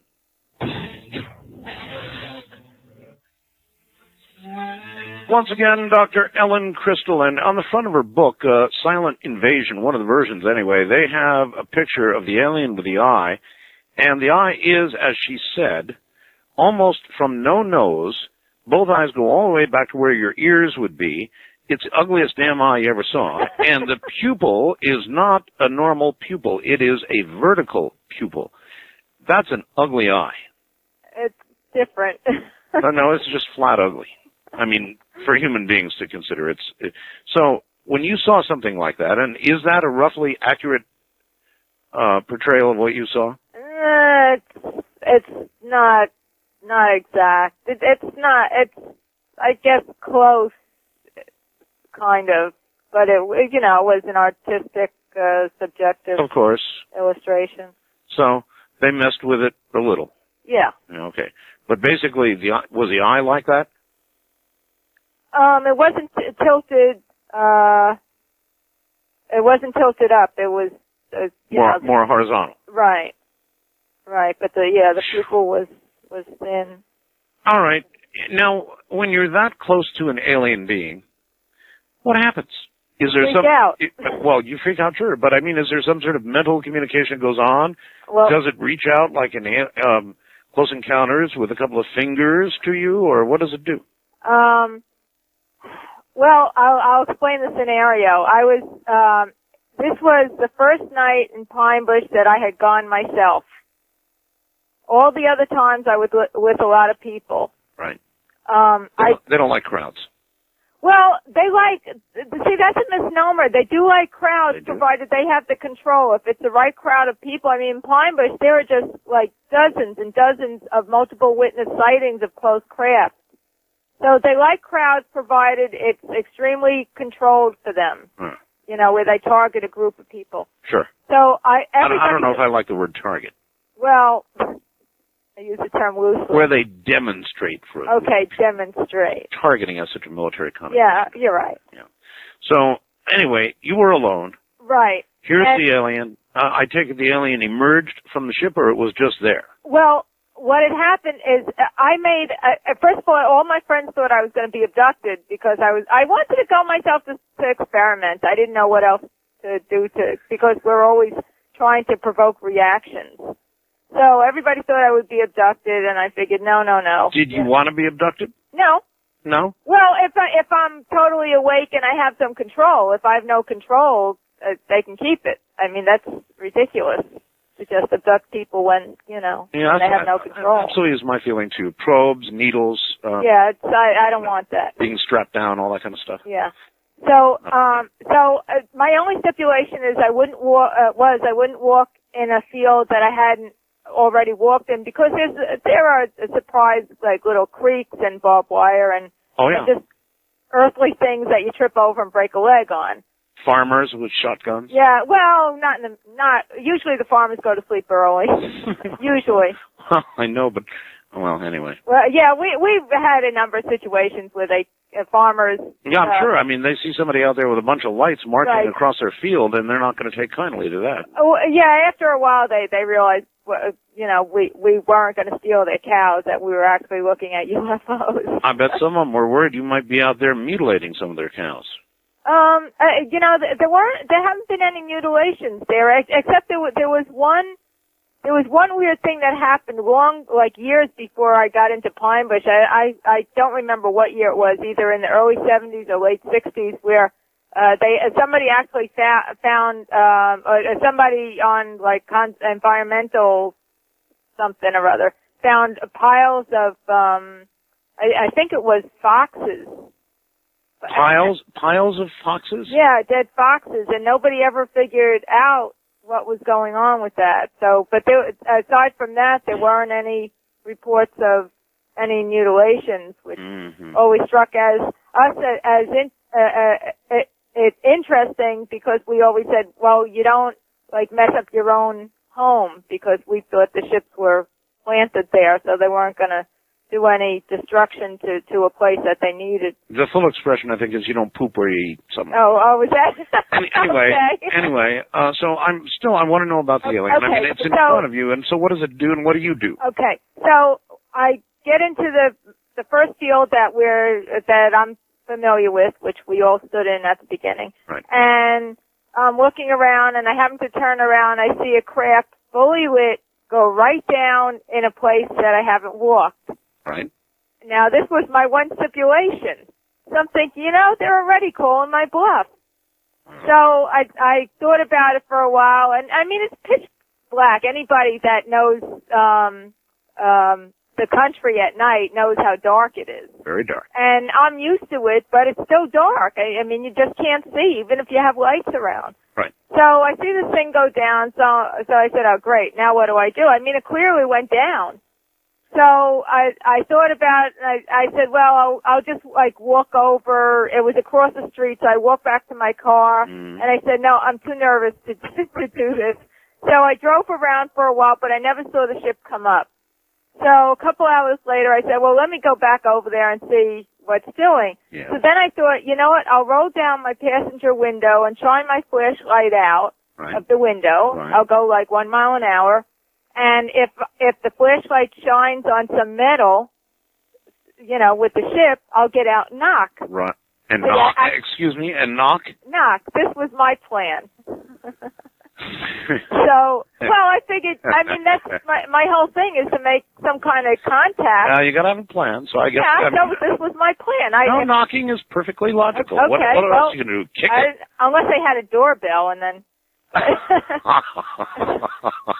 Anyway, so I came down the street about 1 mile an hour, and I was shining my flashlight. You know, you make stupid jokes like here, shippy, shippy, whatever. You know, I'm talking to myself out loud, which everybody tends to do in these situations. And I'm shining the flashlight, and I come past some forest, and the flashlight catches on something like fluttery. So I'm thinking, oh, it's a moth. Yes. And I'm shining the flashlight, and I'm looking at the thing, and I was in a little clearing at that point. Yes. And I'm saying, well, that's not a moth. What is that? And my foot is on the brake at this point. And I'm shining the light, and then I happen to see there's something below what I think is a moth. So I'm shining the flashlight down, and part of me, it's starting to sink in. Well, this thing ran across this little clearing and stopped, and when it stopped, my whole flashlight lit this thing, and that's when I saw this basically 3.5 foot tall being. It just stood there, and what threw me off, and I discussed this at length in the book, is it had a worried look on its face. A worried look. A worried look. And it so surprised me that it took away my fear. I'm thinking, in other words, it's looking worried, so you're feeling relatively, I guess, safe because you're obviously freaking it out. I couldn't figure out what was going on. I'm thinking, why is this thing worried? I'm worried. This thing should not be worried. No, I hear you. You know, and I'm trying to analyze it, so I like the fear is, you know, was lessened because I'm trying to figure out, but this thing is looking worried. What the heck is wrong? And suddenly I realized I was totally paralyzed with fear. I mean, I couldn't even breathe properly. And I was trying to talk and nothing was coming out and I felt like a fool. Maybe the alien was in the same condition. Well, I don't know. I mean, but the thing is, it could, if it had gotten out of the craft and walked, it could have just hidden the bush. This is why I think everything they do is so planned. It could have hidden the bush and I never would have seen it, would have just driven right on by. But when I came to that clearing, it was running across the clearing right in my flashlight, and it stopped. It could have kept going. I mean, I don't know if I would have followed it into... So it just stood there? It just stood there with a worried look. Okay, well, with a worried look. So who moved first? Well, I kept trying to talk, and I don't know if anybody at all knows, has ever been in a situation where you're frightened out of your wits. You're totally paralyzed with fear. You can't do anything. You can't even move. Gotcha. So I'm trying to go, and nothing's coming out. And this thing is standing there with this worried look, and all of a sudden I get this immense feeling of power from this thing. Oh. Just that this isn't like Tinker Toys now, or, you know, this isn't a child on a playground. I mean, I just got this awesome feeling of power. And I said... You mean just generally power or power over it? No, that it had a power that was much greater than I could ever know. And this was not like some kid that you run into, you know. And when I felt that, I said, you know what? Just floor it and get out of here. So I hit the accelerator and drove about a mile to a stop sign, and and I stopped, and then I got mad at myself because I'm thinking, what the hell am I out here for? I found it, now I'm running away. That's exactly it. I'm trying to make contact, and all of a sudden, I hit the gas. Yep. Well, it's a natural reaction, though. I would have done the same thing. I had to drive to a parking lot and I sat there for at least 2 hours. I could not drive. I was like totally. So you didn't go back then right away? No, I didn't go back there that night at all. Oh. I mean, that was it. I sat in the parking lot, and as I'm sitting, your mind starts to analyze what you've seen versus what the skeptics are saying versus what's supposed to be. I mean, all right, the skeptics are saying, obviously, you hallucinated all of this. Well, right? It doesn't exist. Well, they're saying you hallucinated, right? What's that? Isn't that what they're saying, that you hallucinate? Well, that's delusions of fantasy or some nonsense. They come up with some psychological... And you're sure it was not that, right? Well, no. Yeah, I'm sure. I mean, I was looking at the thing. Are you sure or relatively sure? No, I was looking at the thing. I'm 100% sure. I was wide awake looking at the thing. Okay. And I'd seen the craft go down. And I never expected... Yeah, you keep saying go down. That could mean crash or land. No, land. Okay. I saw it land. All right. You actually saw it touch the ground. Well, I saw it... Well, I say go down... I say go down because I saw it sink into the trees. Gotcha. Now, whether it actually touched the ground or was 2 feet above it... I've got you. I don't know. It got low enough for this little guy to hop out. Right. And the thing is, I never expected to see a being. I had this plan. I was going to see the metal. You were going to see what? The metal of the craft. Oh, the metal of the craft. Right, that's right. That's what you said you were looking for at first, yeah. Right. I was going to drive 1 mile an hour and find the metal of the craft and get out and knock. Do you think you would have actually, just out of curiosity, have gotten out of the car and knocked? Yeah, I think at that point, because I had made up my mind that this was my plan. So I mean, I might have knocked with maybe a flashlight. I'm very reluctant to say that if I had the chance, would I put my hand on a working piece of alien equipment that is hovering, that I know already has given people radiation poisoning in the past. I mean, I'm not going to put my hand on it. I'll take a flashlight or something and knock on it. But I was going to knock. It was still the plan I had. I mean, I never in a million years expected to see a being, and the whole thing didn't make sense unless the only way I could explain it was that they staged this, that it was deliberate, that this thing... They wanted you to see this being. Right. Why? Early on in the California days, it was obvious to me that they wanted me to see a whole picture.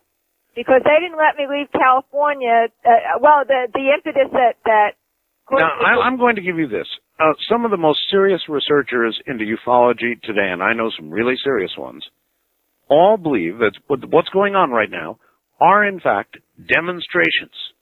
Whether it's craft that are seen, or dimensional portals, or even alien beings, all of it is demonstration for us. But, I wonder why such selective demonstrations. We don't know what they want, and this has been the problem all along. We're second guessing the situation because they're not telling us. They're not telling us anything. There's no information coming from the aliens. I mean, nobody's talking, so we have to second guess what they're doing and what they want. What do you think? Oh, that's a whole different ball of wax. Well, that's what I asked. Well, what do you think? This is what I talk about in the book. There are these hot spots like Pine Bush around the world. Right. You have to get into the hot spots and really work at them to see these crafts regularly. And also, I want to say I have about 100 segments of videotape also of the craft. Oh, do you? And so do my colleagues. That's, all right, but again, the question is, what do you think they want? I think in these hot spots, a lot of the hot spots, they've built something underground. Oh. Something that's permanent. And we've had equipment out. I've had experiences where we were blasted from air coming up from the ground. And I also discuss this in my book. Well, either beneath the ground or beneath the sea would both be equally good places to stay out of sight, wouldn't they? Well, and to build whatever you're building, some kind of major structure to house craft and laboratories and all kinds of things. Maybe large pens. Pens? Pens. You know, like holding pens. Holding areas. Mm-hmm. Well, yeah, I mean, it could be for any reason, but I've talked to people. How about the breeding thing? Well,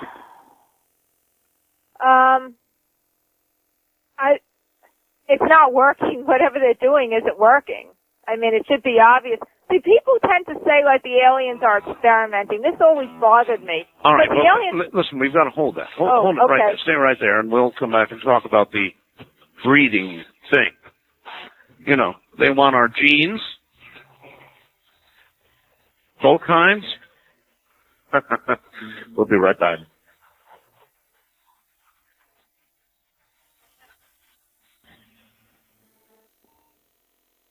If prostate problems are a concern in your life, listen to Ron in Pennington, New Jersey. Ron writes, quote, being well aware of the problems prostate medication can cause, I elected to try the super prostate formula. Months later, my urologist checked me again. The results were my prostate gland decreased in size by approximately 10%, and my PSA dropped from 6.0 to 4.4, close quote. Millions of men suffer from enlarged prostate symptoms like frequent bathroom trips, lowered sex drive. Dr. Toplinski's super prostate formula contains natural ingredients clinically proven to reduce the size of the prostate and relieve the symptoms. This is your lucky day because right now you can buy 2 bottles of super prostate formula and get a third free. Now that's a 3-month supply for the price of 2. So call Physician's Choice right now at 1-800-472-5151. Guaranteed to work or your money back. 1-800-472-5151.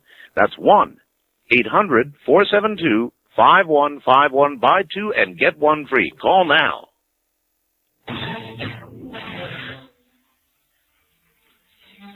Well, Dr. Ellen Crystall is obviously a good sport, as well as an interesting person, and she has been investigating UFOs for years. 2,000 photographs, personal encounters with UFOs, a photograph of one of the aliens, not quite accurate, but close. The book called Silent Invasion, you can get it on my website through Amazon.com, or we'll talk about, I guess, how you can get it otherwise. But I was asking about the breeding thing, you know. I mean, it's long been known that they favor Earth women and that sort of thing, and that they may be coming after our genes or whatever. And you said, well, they're not doing a very good job of it or something. That made me think, well, does this mean it was like an unsatisfactory encounter that you had, or none at all?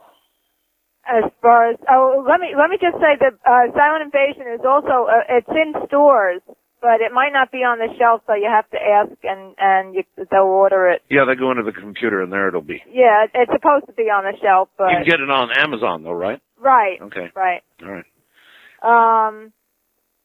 Many stories, Ellen, of abduction involving, you know, some sort of sexual encounter and then eventually some sort of half human, half alien offspring. Yeah, but apparently they don't live. I mean, they're certainly not walking around. And I think what my point earlier was that everybody says, oh, the aliens are experimenting with this, that, and the other thing. But everything that I've seen leads me to believe that it's not an experiment. They're actually doing something. There's a big difference. They're light years beyond that experimental stage. They're actually working on something. What? Well, in other words, we can only guess. Well, do you believe the stories of women, and believe me, I've had them on the air, who claim to have had sex with lizards, lizard alien-like things, and all sorts of alien creatures and been impregnated and then later seen their offspring and all this sort of thing on ships, all of that? Yes, but not. A lot of people think it's glamorous to be abducted, and I mean, that's. I don't know why they think it's glamorous to be abducted, but it's not glamorous. I mean, people that have been abducted have really had their lives ruined.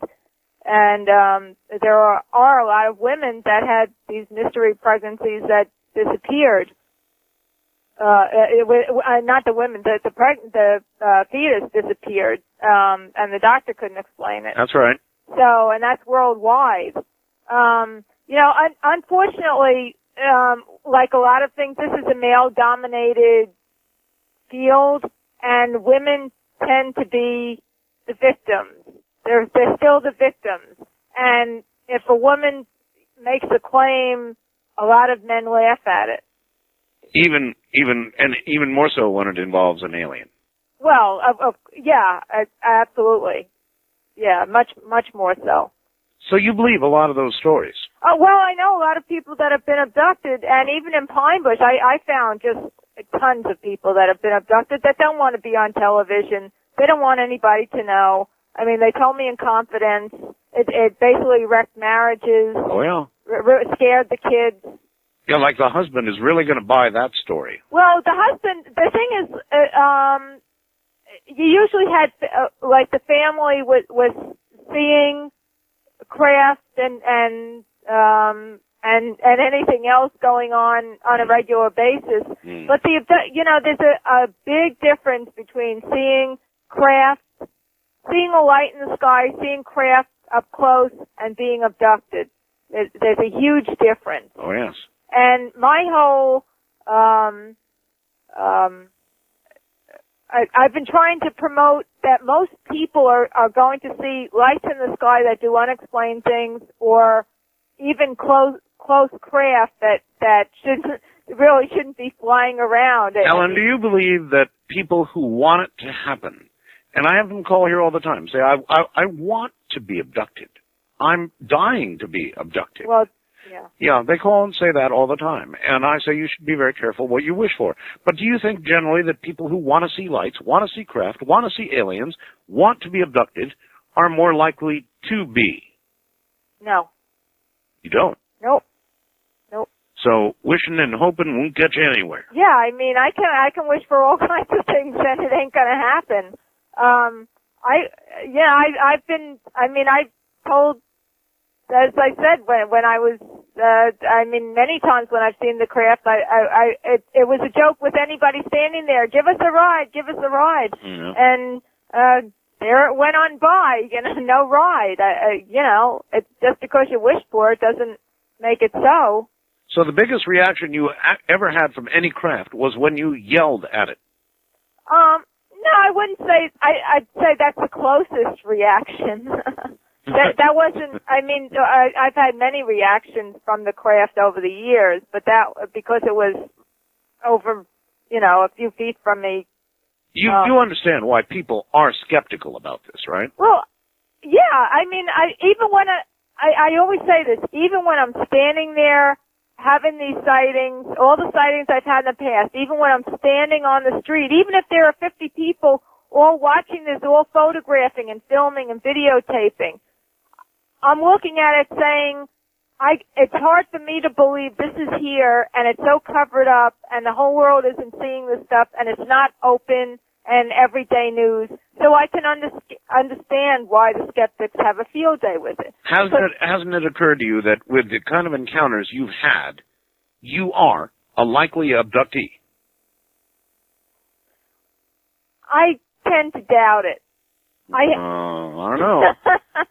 Well, up until the early 80s, I guess when Bud Hopkins' first book, Missing Time, came out, nobody, you don't keep track of time, except in the most general sense.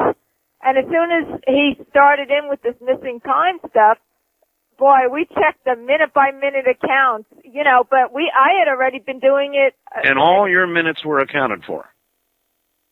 There are a handful of nights that especially in California, But you know. All right, so now wait a minute. Don't gloss over this now. Okay. You have missing time, is what you're saying. No, there are a handful of questionable incidents.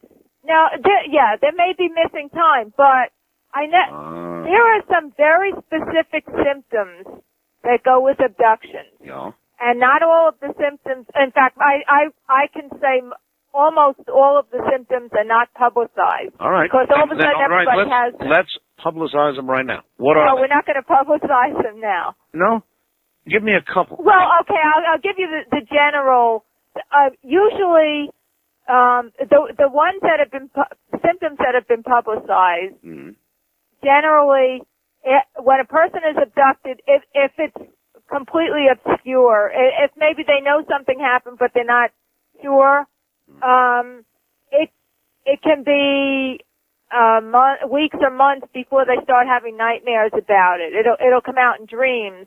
And slowly their life begins to unravel because it's so deep-rooted that they begin not to be able to function properly. So something has put a block on the memory, but it begins to come back first in the subconscious in the form of dreams.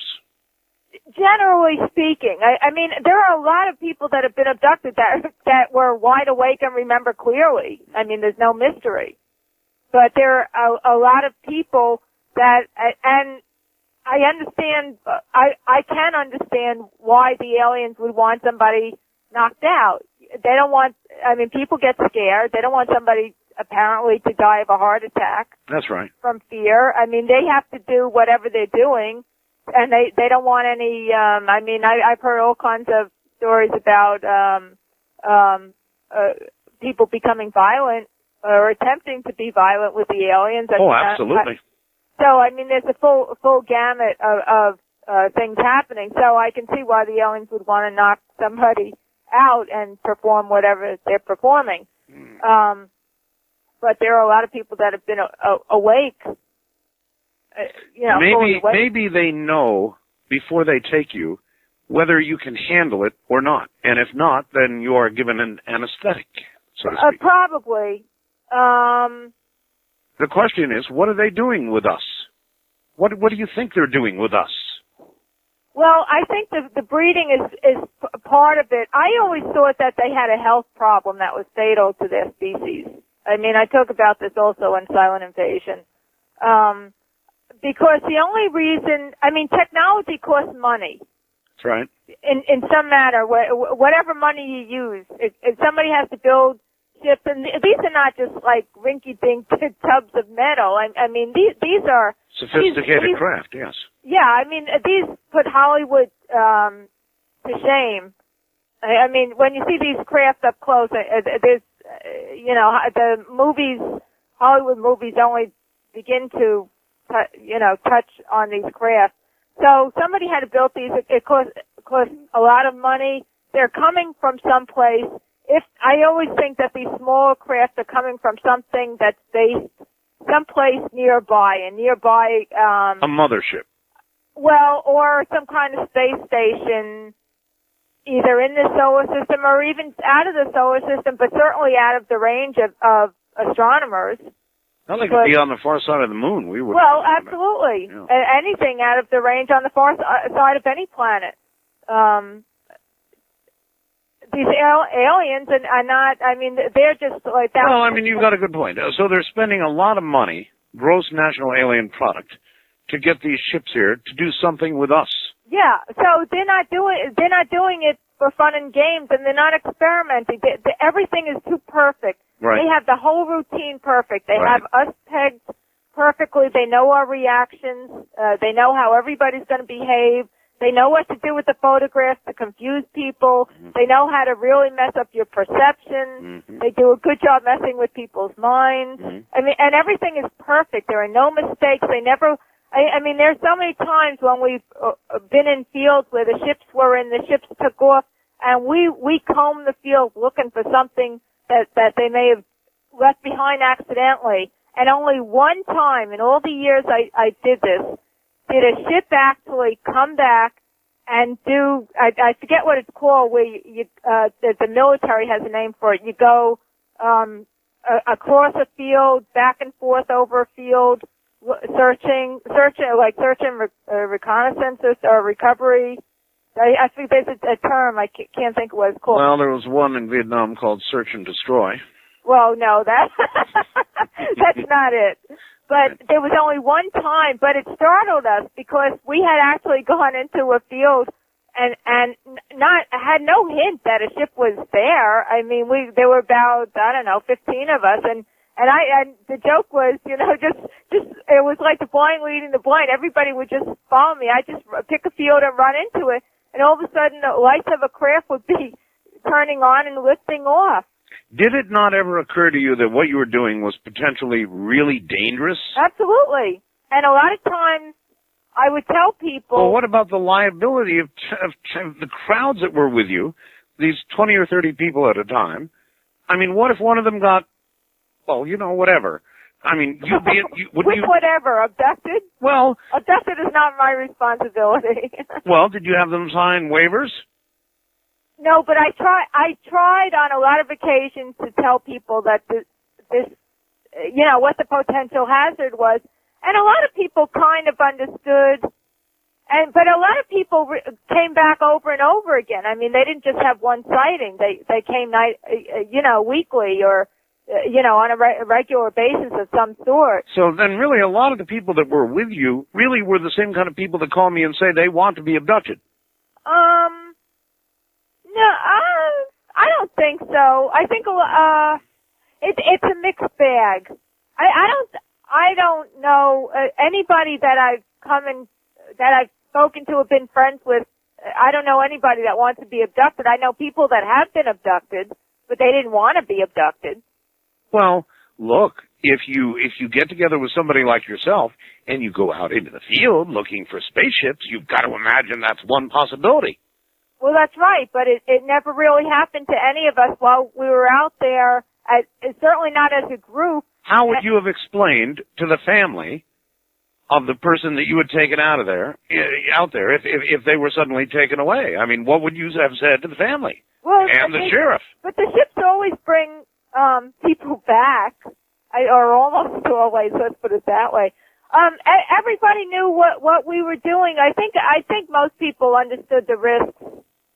And at one point I did try and tell people, look, there's always a chance we can get abducted. More than it being abducted, my worst fear, and it still is running after these things and have something happen to the craft where it actually crashes. Because the military's going to be there in 10 minutes. You mean like if you were the cause of the crash? No, something went wrong with the crash. I mean, these are mechanical devices. Yeah, but they're good ones. You said that not earlier. Not always. Roswell, and there's some other crashes. Well, Roswell was only one. There are about 300 crashes since Roswell. 300 crashes? Yeah, there was a man named Leonard Stringfield who had... I know Leonard. Yeah, he comprised a whole list of crashes, and I mean, up to 1980. I have heard many of them, South America, Africa. Well, worldwide. Yeah, worldwide. Yeah. Actually, that's right. Yeah, including, I published a newsletter called Contactee for 8 years, and I got the most incredible reports, even military reports of things with aliens and ships in Cambodia and Vietnam, and I printed them. People can still get back issues. In fact, my address is in the back of the book. If people, actually, I guess I could give my address. Can I do that? Do you have an email address? No, I don't. I fell behind the times. I see. That's all right. But I'll give my address out. It's go ahead. My name, my last name is spelled Crystall, and yes, that is my real name. All right. And 1442 Hemlock Farms. How do you spell that? It's Hemlock, just like the plant. Farms, as in funny. And it's Hawley, Hawley, Pennsylvania, 18428. And it is not a street address. You cannot show up at my door. I'm in a private gated community in the heart of the Poconos. Mm-hmm. So, just to let people know, but I answer all my mail. Did you find that people did that a lot when they could get to you? What's that? Well, I mean, like, come up and knock on your door. Well, a lot of people have come to the gates here trying to get in, and the guards have called me. So on several occasions, I went out to. What do you think these people wanted? Conversation, just somebody to talk to who would. And most of the people were completely normal. I mean, just regular people. They had a great interest in it, and I think a lot of people think I left a lot of things out of the book. Did you? See, that was a long enough pause. You did leave things out of the book, didn't Well, sure. You have to for editing purposes, and there are just some things that I didn't put in there. Listen, can you afford one more hour? Yeah, I can. All right, then we're going to open the phone lines, okay? Okay. And talk to some people. Okay. And plus, I want to know these little editing things that you left out of the book. That pause was very telling. You can really tell when a person pauses like that. I think it was not just a simple little or the. I think something happened.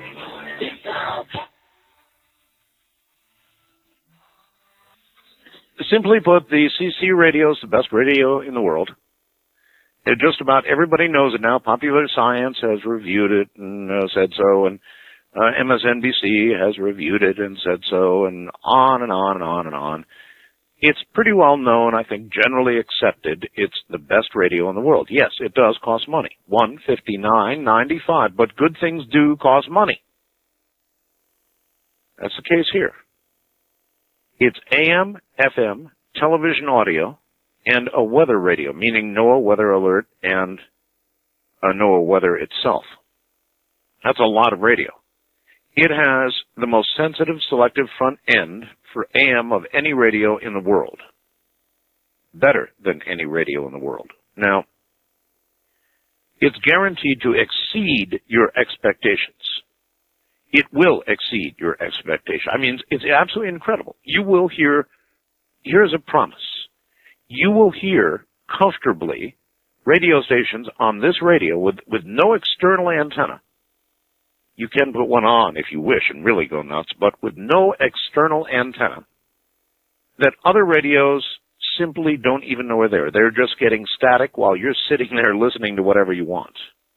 There is that much difference.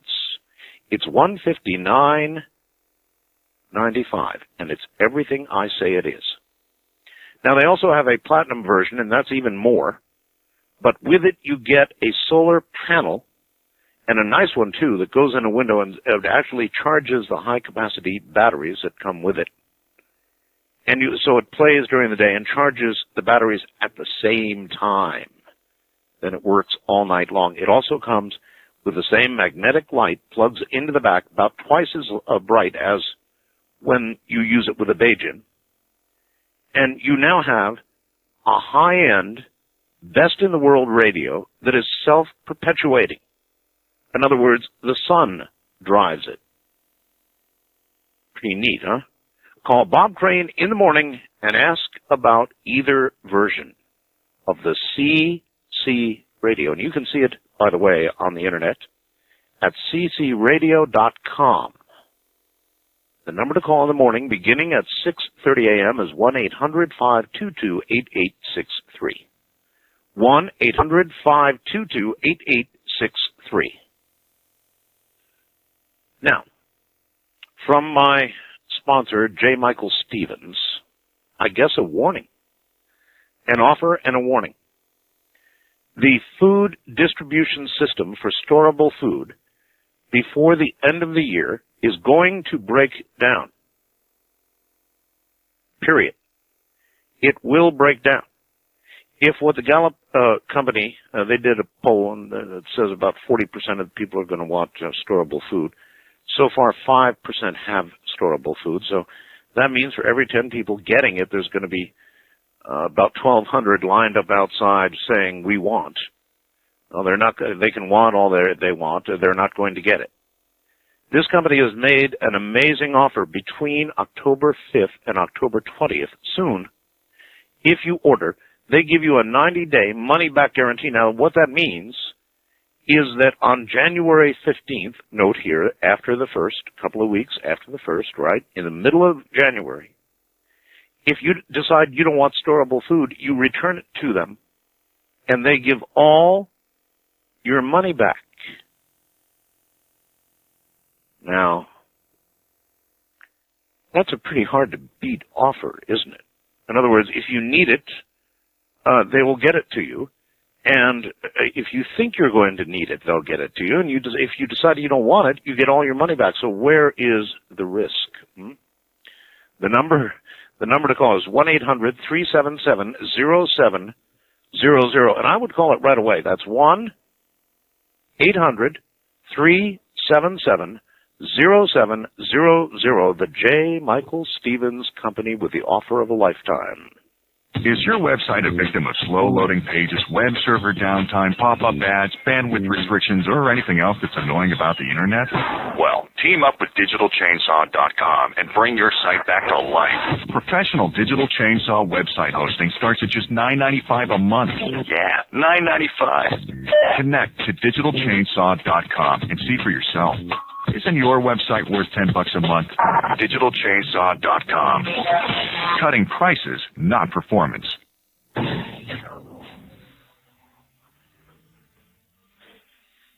All right, Dr. Ellen Crystall, what did you not put in the book?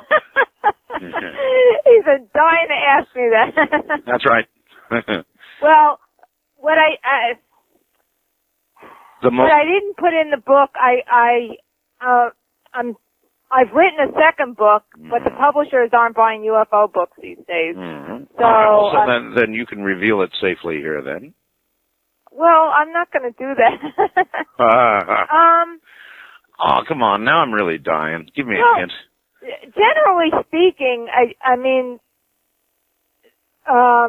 everything is basically in Silent Invasion, generally speaking. They're always... Generally speaking. Yeah. No, now come on now. You're telling me, essentially, you've got enough to write another book. I have enough, for another Well, so then there's got to be a lot more.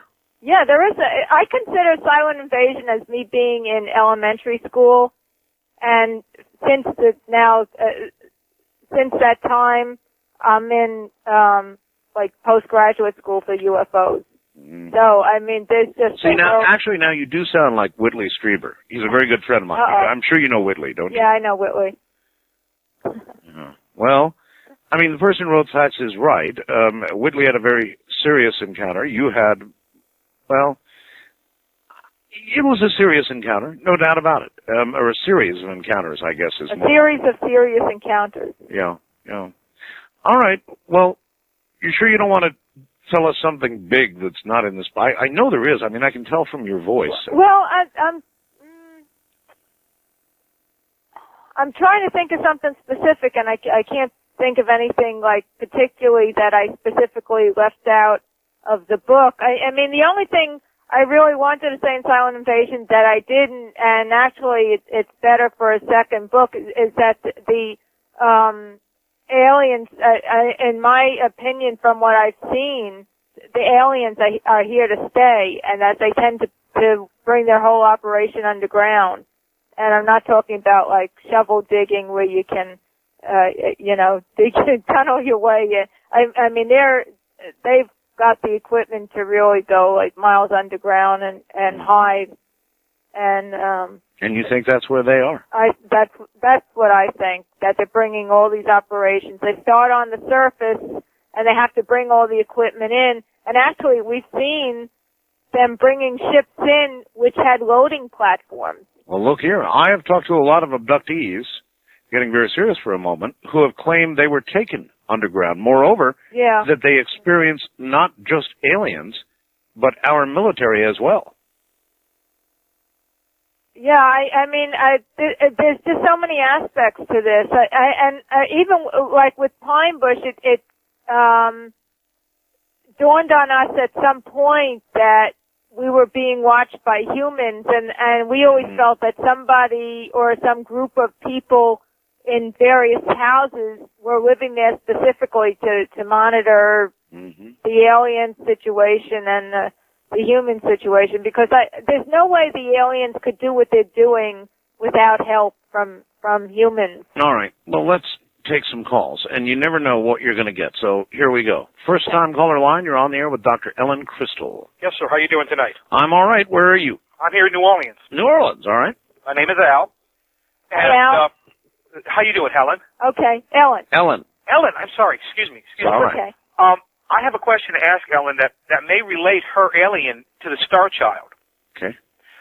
When the eyes specifically, and they sound like very interesting eyes, did they move the eyes themselves or the pupil of the eye to track objects, or did it remain fixed? No, it moved like our eyes moved. The pupil moved. It moved in the same manner that our eyes moved, as far as the pupil, looking, and it looked like. The big difference here was that the pupil was vertical. And it was, yellow. It was a very intense yellow. Yellow. With the idea of an eye that runs all the way to the ear. Yep. Did it track a lot to the left and right, or more up and down? Oh, well, yeah, I didn't see it long enough to make that kind of any observation. determination. All right, let me tell you why I'm asking this. I'm a chiropractor. And as part of my professional training, we had an awful lot of anatomy, very specific anatomy about all the little bumpsies on bones where the muscles attached. And what I learned from listening to your program, Art, was that in the orbits of the Star Child, there were very few bumpsies that which you normally would expect to see the extraocular muscles attached. And what I read in the New Orleans newspaper about the Star Child, and from what I heard in your program, the type of eye that Ellen is describing is the type of eye you would expect to see on an anatomically complete Star Child if the osteological information is correct. What's the Star Child? She wants to know what a Star Child is. I'd like to see. You can tell her in a second. If I can tell you one more thing about Trenton, New Jersey. You sound like you're from New Jersey, and you didn't say New Orleans the way they No, normally sir. I'm born and raised in New Orleans. We talk real fast down here. Really? Yes, sir. I once had a lecture to a group of New Yorkers, and they had to ask me to slow down. That's amazing. I mean, you actually sound like a New Yorker or somebody from New Jersey. That's what all the New Yorkers kept saying to me. The kids kept saying, "Hey, Al, hey, Al." You cannot possibly be from New Orleans. Born and raised in New Orleans? Yes, sir. Have you ever come to New Orleans? Go down. You have to ask about the 9th Ward. Hard to believe. They use aluminum furl down there. But no, you tell her what a Star Child is. Very good. A Star Child is the skeletal remains of an infant that was, a 5 or 6-year-old child that was found in a mine shaft in Mexico with the remains of an adult woman, apparently. And the Star Child skull had, the Star Child skull has very unusual anatomical features. It's usually a very deformed human skull, or possibly an alien human hybrid skull. Similar eyes to what you have described, Doctor. Well, that's what the bony evidence would indicate. Basically, eyes that don't need extraocular muscles to move. It would have panoramic vision simply by the size of the eye, location of the eye. It absolutely would. Really, you can see that clearly. Yeah. And another point I want to make that does relate to the Star Child directly. And Ellen, I'm not meaning to steal your thunder. It's just that these pieces do pull together, and one seems to give credibility to the other. Trenton, New Jersey, is dead north of the Bermuda Triangle, is dead north of Colombia, dead north of the Aztec Plains, dead north of the Andes, the home of the Incans, the Mayans, Quetzalcoatl, and that wall carving that Van Donken claimed was a Mayan getting ready to take off in a rocket ship. It's a north-south line. But Trenton doesn't figure into our conversation. But no, New Jersey. We're talking about the state of New Jersey, right? Yep.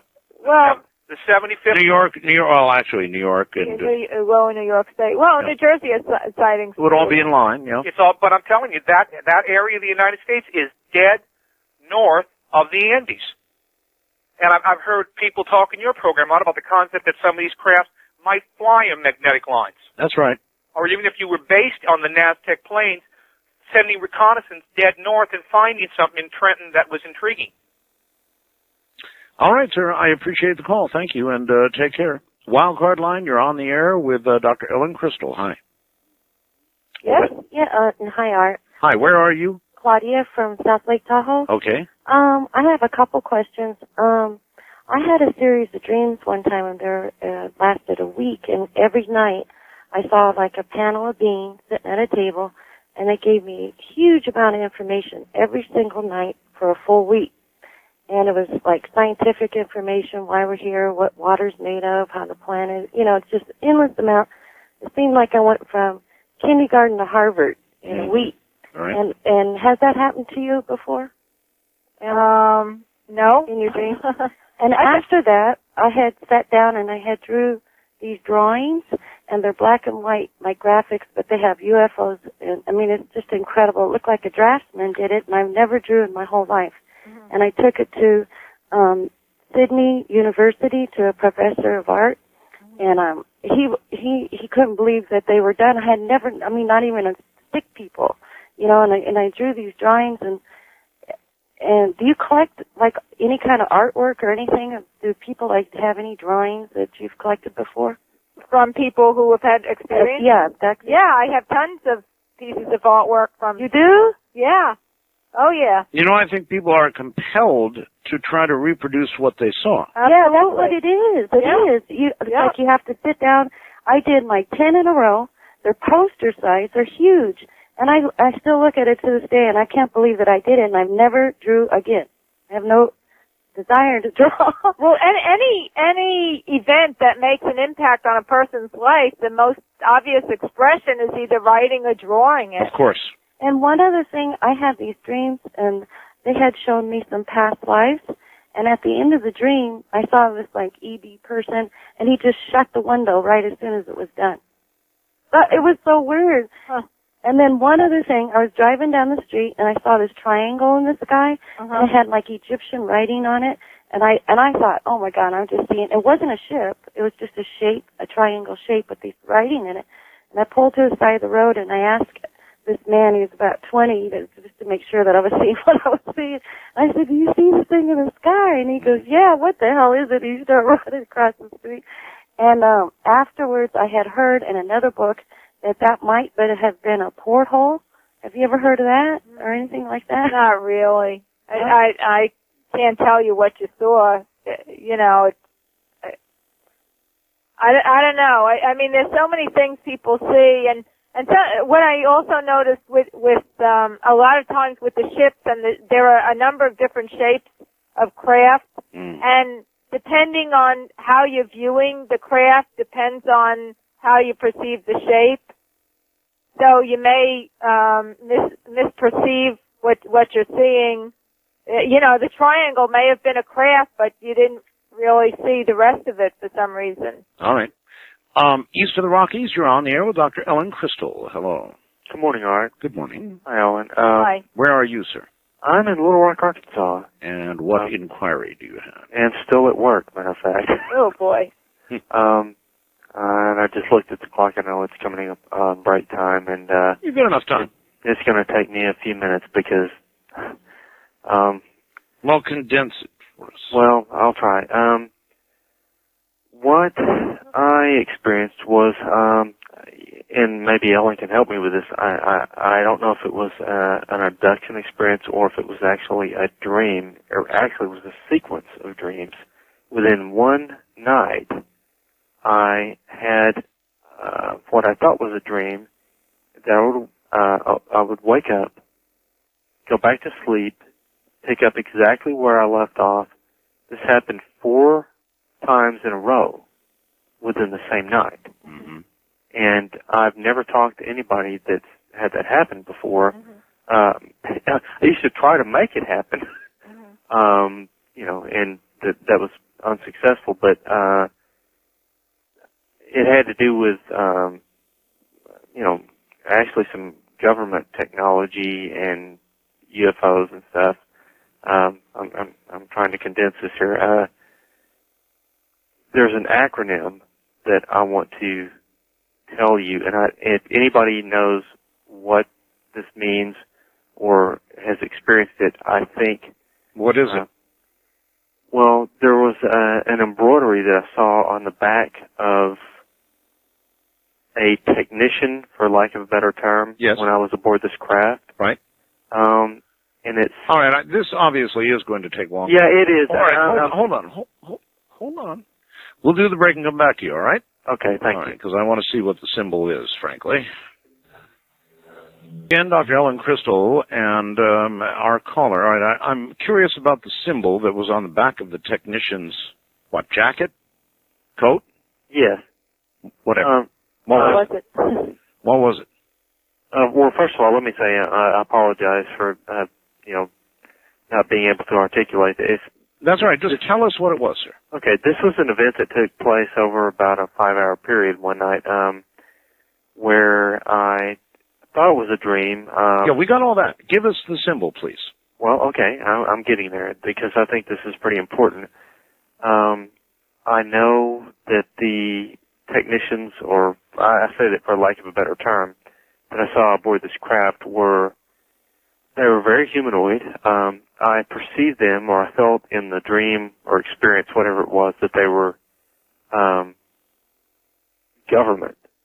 Be that as it may, I'm sorry to press you, but please, the symbol. Okay, well, I'm getting there. No, not fast enough. Just say it. Yeah, just say it.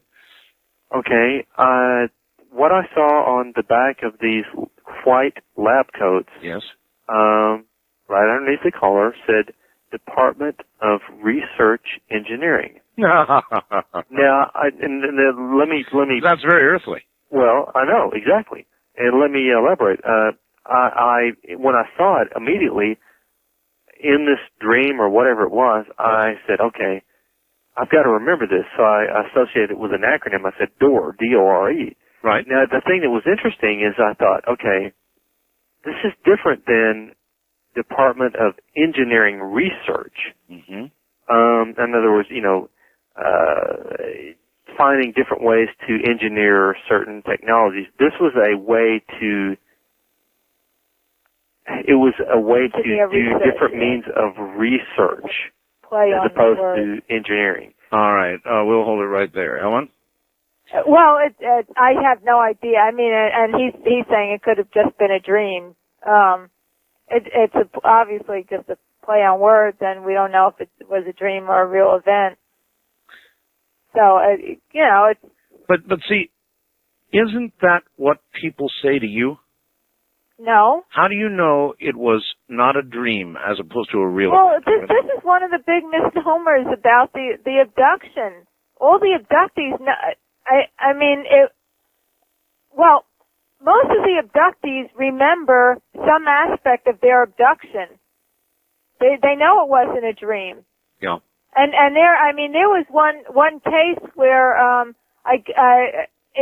the thing is, in Pine Bush, my whole point was to get to the ships and make contact. What I found in the process was so many people abducted. And like one guy who was abducted, he went to sleep at night. He remembers being, he could have said it could have been a dream, except he remembers being dragged downstairs and there were no stairs in his house. And when he woke up, he had a broken leg. He had a real broken leg. Gotcha. Now that's not a dream. No, that's not. And he had no stairs in his house. No stairs. And he had been through 5 years of analysis through traditional means, and nothing was doing anything. And his family was wrecked. He lost his job. Yeah, I know. All of this, actually, even though I've been having fun with you this morning, all of this really is very serious. And you're right. Marriages and families have been destroyed. All the abductees remember some aspect of it specifically. They know it wasn't a dream because they know they were someplace. Okay. So if you wonder whether it's a dream, then it might... It's probably a dream. Yeah. Wildcard line, you're on the air with Dr. Ellen Crystall. Hi. Yeah, thank you. My name is Zan. I'm calling from Los Angeles. Yes, sir. And this book sounds like one I've got to get. I have a question. I have a question for you, Ellen. Okay. How are you sure that these are from another planet and not just the goblins that people have been reporting for thousands of years, dragging people off to fairyland and underground and stuff? Well, that seems to make sense to me too. Actually, that's an awfully good question. In other words, do we actually know they originated elsewhere? You've mentioned you think they're underground, and they have bases underground, which is logical, I agree. But how do we know they're from elsewhere as opposed to, for example, always having been here? The craft they're using is so spacecraft. You can't get any more spacecraft. I mean, it's made for traveling in space. It's blatantly obvious. So, I mean, that right there is telling me they're coming a distance. Yeah, it's a good point. It's a good point, but I guess once in space, you know, it doesn't really matter what shape an object is, frankly. It doesn't have to be shaped like a rocket. It has to be shaped like a rocket to get out of the atmosphere using traditional fuel and propulsion systems. Well, no, it doesn't have to be shaped. In our technology, it's got to be shaped like a rocket because that's all we're capable of. That's what I said, using traditional propulsion systems. But once you're in space, if you had some sort of anti-gravitic capability, why, obviously, it wouldn't matter what shape it was. Well, and that's the case because there are a whole load of different shapes, and, I mean, they just take off, 0 to light year speed is, I mean, in the blink of an eye, they're gone, and it's just obvious that it's spacecraft. 0 to light speed in less than 60. Yeah, less than 60 milliseconds. West of the Rockies, you're on the air with Dr. Ellen Crystall. Hi. Hello. Hello. Yes, you. That's me. Okay. It's funny, me. I got a lot of questions. I was born and raised in Nevada. Right. And I now live in New Mexico. And I have seen a lot of sightings. And I don't know how much is military and how much is UFOs. Right. That lady that was talking from Tahoe earlier. Yes. I had sat there on my front porch in Virginia City. Right. And saw things from the Naval Air Base in Fallon. And I saw them go from Fallon to Lake Tahoe and down. Uh-huh. And I've seen it happen here in New Mexico. Well, you see, we're at somewhat of a disadvantage here. Two nights ago, there was a fireball that came down here. A fireball. Mm-hmm. And, we got big military bases here in New Mexico. And nobody's going to cop to it. I know. I know all about it. All right. Well, thank you. Look, that's a problem. We're in the Southwest. I'm here in Nevada. You're now in New Mexico. Both areas are very heavily militarized. I think about 90% of Nevada's land is owned by the U.S. government. We have Area 51. We have a lot of military aircraft experimentation that we can only imagine. And so, of course, out here, a disproportionate number of sightings, I'm sure, can be attributed to the military. It's a lot harder. But when you're back in Flatbush, for example, that really is not the case. And yet you have, nevertheless, a hotspot. So it's more likely that whatever it is in ours. Is that fair, Doctor? Yeah. Yeah, Pine Bush. Call it Flatbush. Yeah. I'm sorry, Flatbush. That's all right.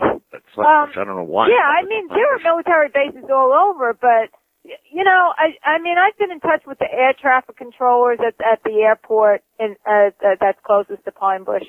And I've talked to military people, and I mean, there may be one, if there's one experimental plane, like, out of a base, that's all there is.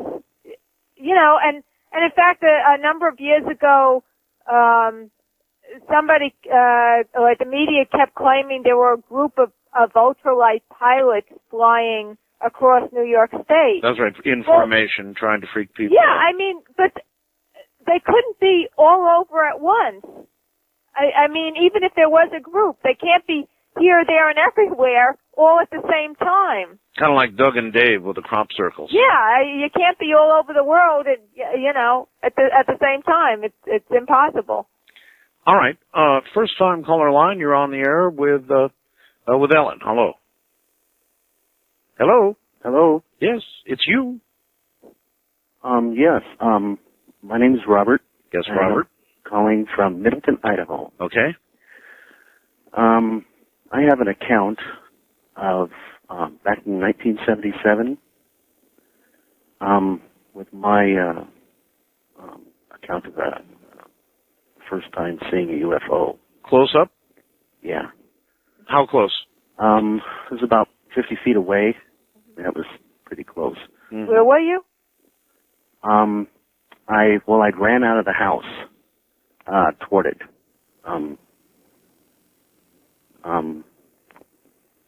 Yes. And what happened? I noticed there was no rivets, no identifiable markings on this craft. It was huge. Shaped what? How? Like a disc. Like a disc. Uh-huh. Okay. Metal? Yeah, I guess it was metal. It was kind of dull, shiny color to it. So what did it do? What did you do? Well, I was thinking as I was running toward it, all right, this is great. I'd never seen one before, this was really amazing. Yes. So, I noticed something really different about it. There were colors in the center and on the dome area up top. And it was like tears of light, and they were kind of like, I don't know how to explain this, kind of like almost like socks in a dryer, where they tumble. And the lengths of some of the strips in the saucer were anywhere from 8 to 12 feet long, and they were different thicknesses, yellow, red, green, blue. So what did this craft do? I mean, we don't have a lot of time here. Oh, it just stood there in midair with complete silence, and then it took off very quick to the left of me, and I looked around, and it was up in the air still, higher up above, behind some trees, and then it just went up, and it looked like it was a part of the stars again. Well, I don't know what to say about that. I mean, join the club. Welcome to the club. Yeah. Many of us have seen things like that. I always tell people draw a picture and write up the account because it helps you articulate better what you experienced, and also you tend to remember little details that you wouldn't remember if you hadn't written it down and thought about it. Mm-hmm. So write it down and draw a picture. Even that really does help. I mean, even if you have a dream at night, the dream analyst will tell you the same thing. Before it goes away, before the details fade, sit and write it out. Yeah. Then you can have a good laugh at lunchtime. Wildcard line, you're on the air with Dr. Ellen Crystall. Hi, I have to turn my radio down. Yes, you do.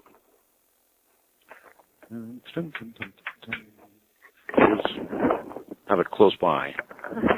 Okay, I'm sorry about that. It's all right. Go ahead. I live in Sioux Falls, South Dakota. My name's Cheryl. Okay, Cheryl. And I know what she's talking about. And what's really odd is I've looked into Pine Bush. I've had things happening for about 3 years. And I'm at the same, is it latitude as Pine Bush? Okay. I guess it would be roughly the same, yes. It's almost exact. Uh-huh. And I'm seeing the same type of lights that I've seen pictures of from Pine Bush. Uh-huh. And I've taken hundreds of pictures myself. Uh-huh. And this is ongoing. Uh-huh. And there's been a lot of other things going on, too. Well, maybe you should be sharing some pictures with Ellen.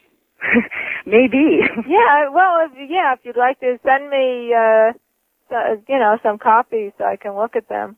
I've got them on my computer. So they wouldn't be as clear as a photo. Well, you can print them out. Yeah. Yeah. Well, do that. Yeah. One in particular that is really interesting, though, is they're like bubbles. Oh, look, round globes? Yes. Okay, yeah, I didn't talk about that. All right, well, go ahead and talk about round globes. Okay. I first took a picture in 1984. We saw the craft. I took the picture. I got the picture back. There was an immense round globe in the center of the picture, looking like it was just sitting on a bunch of trees. Mm-hmm. I walked around with the photo for about 6 months until, and I talk about this in Silent Invasion, and I had two people who had worked with the government chasing craft in Colorado, and they looked at the photo and said, that's a Tesla field. And I said, what's that? Right. And they said, well, the scientist Nikola Tesla had created these energy fields that were supposed to be theoretical, blah, blah, blah. Since then, I've also taken thousands of pictures of Tesla fields. They seem to come as small as tennis balls and as large as about 300 feet or so, like a dome. I have them over houses, over trees, over fields. We're walking in them. Everybody who's taken pictures of UFOs gets Tesla fields at some point. There's a fog also that falls in line with these Tesla globes.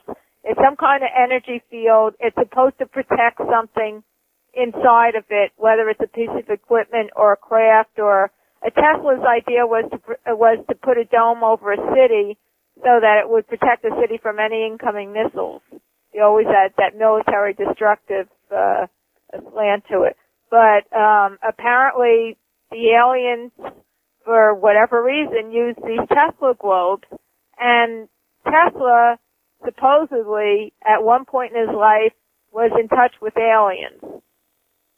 You figure it out. Now, I can't figure it out. Actually, I have never heard that. Yeah, that's. I have. That's Tesla's own words. Yeah, he claimed he was in touch with aliens, but it's not. They left it out of the biographies. I'll bet. There's one biography, Tesla Man Out of Time, and there's another one. It's in that I found that information someplace. I can't remember where offhand, but I mean I have all that information, but I. All right, look. I want to be able to give your address. Obviously, your book Silent Invasion is available on Amazon.com. We've got a link to that. That's one way to get it. The other is to go to a bookstore and order it. Silent Invasion by Dr. Ellen Crystall. St. Martin's Press.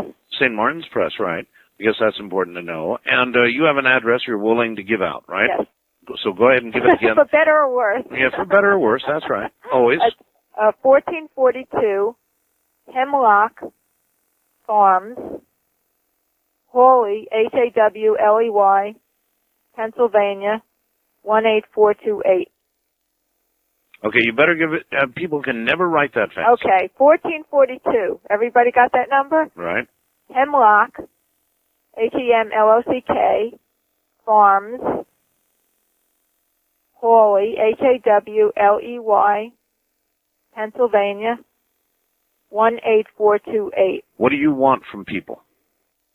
Money. No. No, yeah, that's why you're selling a book. But I mean, right. No, I want to get information out. I mean, I like to hear from people what they've experienced.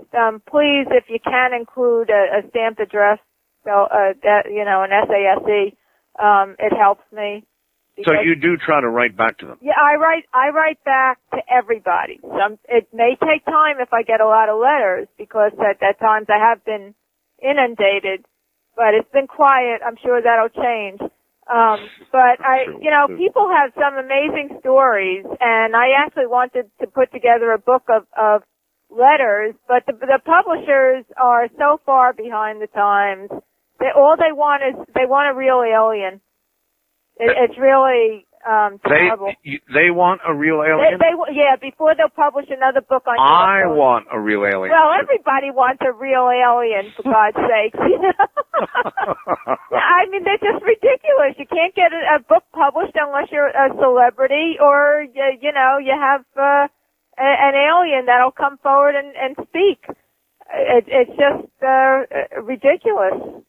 Boy, I'll tell you, that'd be a hell of a book, though. Well, but there's a lot in between. I mean, I had a reporter come out with me who was writing a story for the Middletown newspaper, and he was set to have eye surgery the next week. Right. And a week later, he went to his doctor for the pre-surgical exam. Yes. And the doctor said, you don't need surgery. And we had sightings the night he came out. And you think he was cured? Yeah, he thinks he was cured. He wrote it. He was cured. He wrote it. Okay. Well, listen, it has been a pleasure having you on the air. We are out of time. Okay. So thank you for being here, Dr. Crystall, and we'll do it again sometime. Okay, You're a lively lady. Thanks, Art. See you later. Dr. Ellen Crystall. Talking actually about a very serious set of sightings that have occurred in New York. The Pine Bush area of New York, and that's been going on, is ongoing now, and has been for years. So we'll be back shortly with open lines. Anything you want to talk about? USA Radio Network News, I'm Jason Walker. A major defeat for President Clinton. I am very disappointed that the United States Senate voted not to ratify the Comprehensive Nuclear Test Ban Treaty. This agreement is critical to protecting the American people from the dangers of nuclear war. It is therefore well worth fighting for. And I assure you, the fight is far from over. Tobacco giant Philip Morris now admits smoking is addictive. John Garrison of the American Lung Association had this reaction. They want to try to make the public feel better toward them. Now the public is very anti-tobacco, and I think that's worrying Philip Morris. They're trying to position themselves so that in the future, people who start smoking, these people will have a harder time winning lawsuits because of Philip Morris taking the position that it's addicting and that it's cancer-causing. 3 years after JonBenet Ramsey was murdered, this announcement yesterday from Boulder District Attorney Alex Hunter. The Boulder grand jury has completed its work and will not return. No charges have been filed. The National Highway Traffic Safety Administration says some side airbags can kill small children who are too close to them when the bags inflate. Warning comes after automakers are installing more airbags as either standard or optional equipment. This is USA Radio News. Do you have $1 million idea and don't know what to do next? Call Synergy at 1-800-557-5555. Synergy has the professional expertise to protect and commercialize your invention. Remember mood rings and iron-on decals? These are just a few of the $1 million ideas we have helped launch. Our clients include universities and Fortune 500 companies. Our firm does patent searches, concept designs, marketing research, business plans, and venture capital sourcing. We obtain patents, find manufacturers, and negotiate lucrative licensing agreements for our clients. For a free inventor's kit and guaranteed confidential evaluation with no obligation, call Synergy at 1-800-557-5555. Don't wait and later see your invention in the market without you. We want to team up with you in launching your $1 million idea. So call Synergy today at 1-800-557-5555. That's 1-800-557-5555. Vice President Al Gore receiving a key endorsement from the AFL-CIO. The story from USA's Dale Cordier. The big expected endorsement from the AFL-CIO is considered a turning point in the Gore campaign for the presidency, providing potentially millions of dollars in financial support, along with some key organizers. And while the endorsement is a victory for Gore in light of his recent drop in the polls, it's not an assurance that some unions won't go their own way. The Teamsters Union has indicated it's too early in the political process to endorse anyone. Dale Cordier, USA Radio News, Los Angeles. Controversy in a Florida school district. Officials there have mandated that sports bras should be hidden. Hillsborough County School Sports Program has told female athletes they must wear a shirt or a jersey over the sports bras. The school district said that displaying a sports bra like soccer player Brandy Chastain did is inappropriate. This is USA Radio News.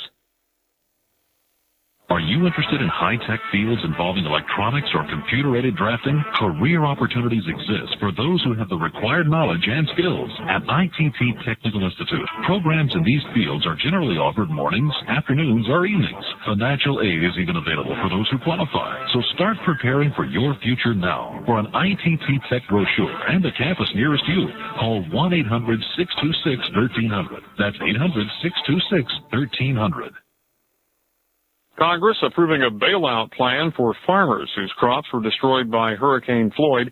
USA's John Decker reports. The bill is the second big bailout in as many years for producers clobbered by low commodity prices, drought, and flooding. The size of this year's bailout is nearly $3 billion more than what Congress approved a year ago, and congressional leaders are considering additional assistance for producers whose farms were washed out last month by Hurricane Floyd. The package now goes to President Clinton for his expected signature. John Decker, USA Radio News, Washington. Well, troubling news from Uncle Sam. The Agriculture Department says at least 10% of the households in 18 states and the District of Columbia are going hungry.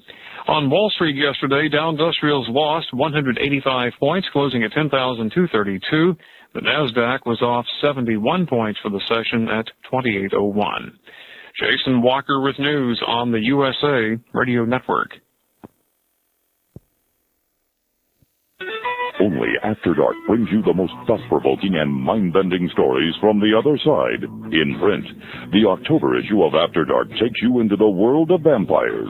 Learn vampire myth and vampire absolute truth. Then read about a secret Navy Y2K report. You'll listen to government reports of compliance with a whole new skepticism. You'll find real evidence of an ancient UFO incident in China, which has been preserved and chronicled in an amazing archaeological find. Subscribe now by calling 1-888-727-5505. Order today, and you'll also receive a special gift. Art Bell, the first 1,000 years, a 2-hour audio cassette showcasing some of Art's most memorable broadcasts. 1 year, 12 issues of After Dark, plus that great Art Bell audio tape, are just $39.95. Call now to start your subscription with the October issue.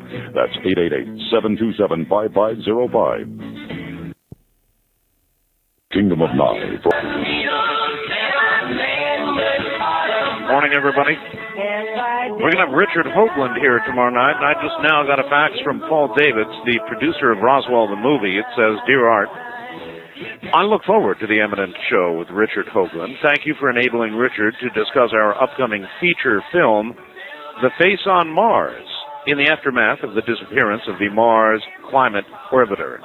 Art, I'm writing, and we'll fax you as well, to request that you consider establishing a link to my new website. It's www.sorrynightmovie.com. He says we've already linked to you. The justification, he says, for linking from your end would be the site will inform your listeners of what we've been up to as producer, director, writer for the last 2 years, and there is material that covers my body of work, which includes Roswell, the movie, you recall, with Martin Sheen, among others, even Dwight Yoakam, as a matter of fact. And so I expect we will probably have a link up tomorrow night. Should be an interesting night tomorrow night. We're going to have Richard C. Hoagland here, and we are going to have an astronomer here as well, one who believes in the exploded planet theory. I think you know who that might be. Open lines now. Anything you all want to talk about is fair game. First time caller line, you are on the air. Hello. How you doing, Art? Okay. I'm Jason, calling from Atlanta. Yes, sir. I got something kind of interesting you might like to hear. All right. I'm not going to name the place I'm working at, but I'm a security officer. Yeah. And I got some really weird things going on here. Like what? I checked the area, and I'm the only one in the building. Everybody's gone. It's a pretty prestigious place at that. And I'll walk by, and I'll check a room, and everything's in place. And I'll come back 5 minutes later. There'll be chairs stacked on top of tables. Yeah, really. No, well, then either you have a ghost, a poltergeist, or somebody playing around with you. Either way, pretty scary. Well, it gets even worse than that, Art. It does. It gets a lot more complicated.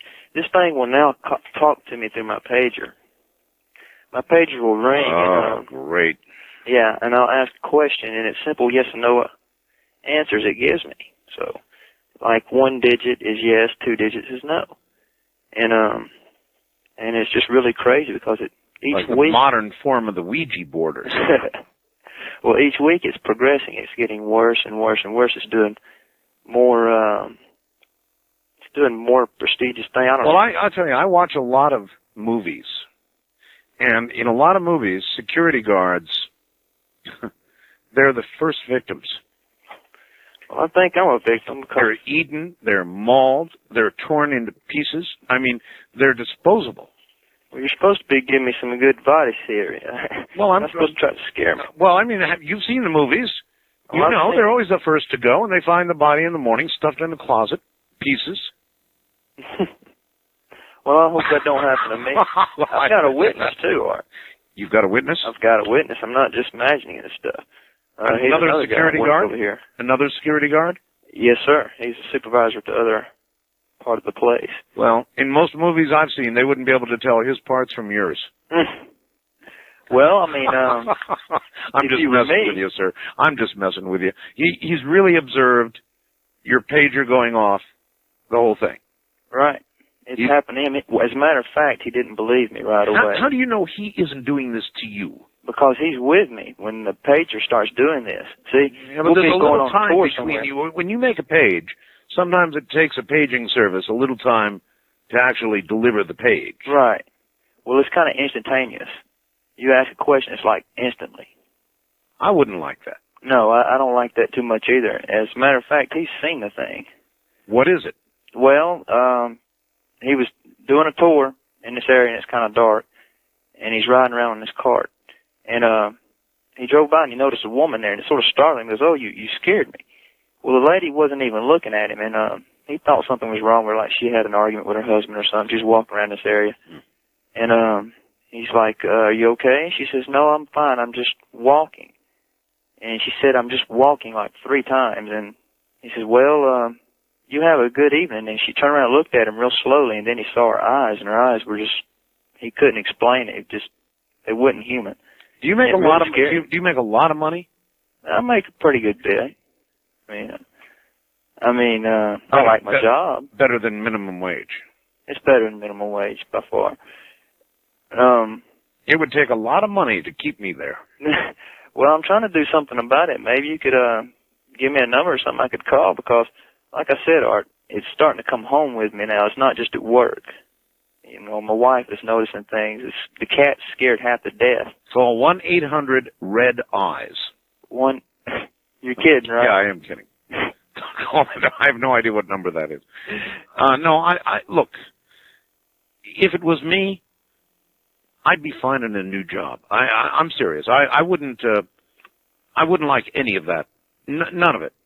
Well, I called a paranoid investigator, and he said it sounds like the act of a poltergeist, because that's right. For ghosts to be able to move something, they got to be pretty powerful to actually pick something up and move it. I only can relate to the movies, and I'm telling you right now, the security guards go first, and quick. And whether they're in security guard stations, or usually in the movies they're going around, do you have one of those little keys? You got to turn a thing? I got several keys. Yeah. Well, I know you got some other calls coming in. I want to leave with one other thing. Yes? You ever heard of the books called the Gilgamesh Scribes? No. Have I? It's vaguely familiar, only. If you could find any information on it, I think you would be pretty much intrigued. From what little bit that I do understand, they can't even do carbon-14 tests on it. They said that the book is so old, it's supposedly not even written in any text that they can decipher. And there's a lot to it. It talks about, like, the creation of Earth, and it really upsets a lot of people who are deep into their roots in the religion. So in some movies, all they find is a badge. Anyway, I got to go, sir. Yes, sir. Thank you, Art. Good luck to you. Wildcard line, you're on the air. Hi. Yes, sir. I was wondering if you or your guest are familiar with the Urantia Foundation or the Urantia book. Oh, yes. I've read Urantia. It's a big book. It takes a lot of time. Oh, I know. What I was wondering is, do you think it's that valid, or? And I have no history on that. I'm trying to find the history of it. The history of the book? Yes.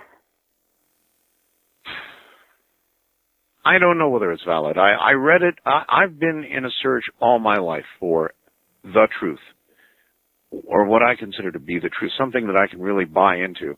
And I can't say that I bought into Urantia. Okay. That's just me, though. Yeah, I just bought the book, and then I got some readings from the foundation Well, then themselves. you read it, and when you're done, you call me and tell me what you think. Okay. All right. It's taking me a long time right now. All right. Well, okay, thank you. Take care. East of the Rockies, you're on the air. Hi. Hello. Hello. Turn your radio off, please. It's down. That's good. How are you doing tonight? My left knee is still a little sore. Well, I do care about your knee, too. Actually, I wanted to this is Joe from Austin, Texas. Yes, sir. I wanted to follow a little bit up on Ellen Crystall. Yes. Yes. I had bought her book back in, I think, around 94. And I actually tried to write her. I went to the MUFON conference in Greenville, North Carolina. Right. And I was also trying to get in the Monroe Institute during that same week. And while I was anyway, I had stopped by the Monroe and got myself into the class there, but I had a week to kill before the class started. So I drove on up to Pine Bush, and I met a bunch of people out there, and there was I didn't see anything myself, but there was some really strange stuff that I know. That had happened. I met a gentleman that was the head of the abduction support group there in Pine Bush, and one evening we went back to his house, and he had taken some photographs, and they were absolutely amazing. There was one photograph of I don't know how to explain it, but there was a kind of like on the main road where a lot of the sightings were, there was a area that was probably 300 or 400 yards in length that had been taken, gravel had been taken out of it. Mm-hmm. And there was a tree line above that, the back, about maybe 200 yards back was a tree line. Right. And he had a photograph of I don't know how to explain this. It was, if you can imagine a door that was probably 200 or 300 yards thick, it was merely a rectangle, and it was the outline of, it would be very similar to looking at a door, just floating above the tree line, back along that gravel pit. Oh, wow. It was kind of like a portal. Yeah, it was kind of like a portal. It's just amazing. The other thing is you were talking about... people tend to laugh or whatever at these stories, but I've had very serious PhD researchers on the show who have film of portals opening up with creatures coming out of them and then closing in on themselves. Yeah, it's amazing. The other thing I wanted to mention is, she was talking about the Tesla globes. That's correct. And other people have mentioned those.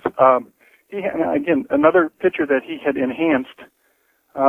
He had some sort of a graphics enhancement program he had loaded on his computer. Yeah.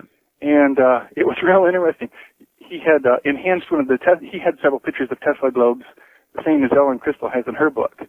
But he had enhanced one of the photographs, and there seemed, and I saw it, it was clear, it wasn't something that you needed your imagination. He actually showed, there was a picture of an alien curled up inside the Tesla globe after he had enhanced it. So, you mean sort of like a fetus curled up? Exactly. And you could see the outline of the alien.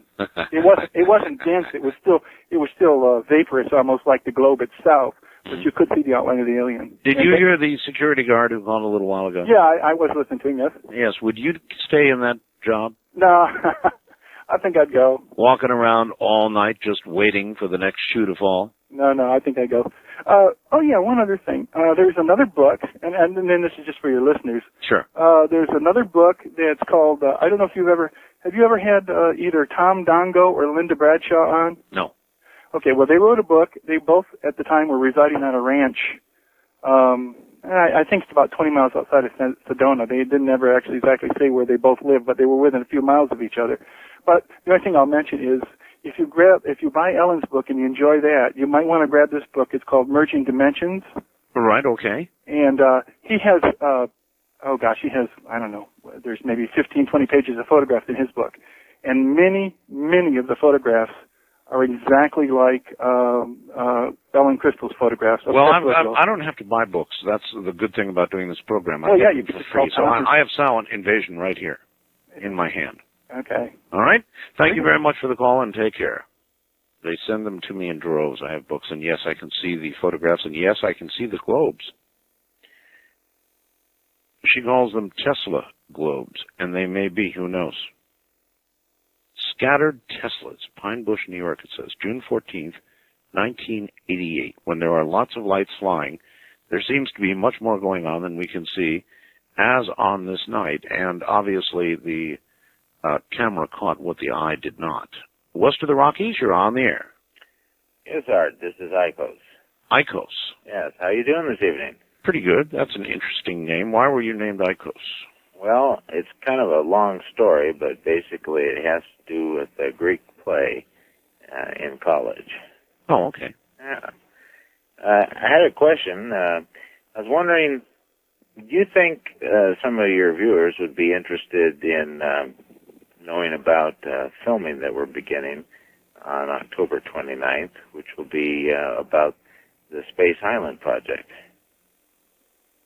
I don't know. What filming? Well, it's actually, the name of the film is going to be the SpaceIsland.com movie.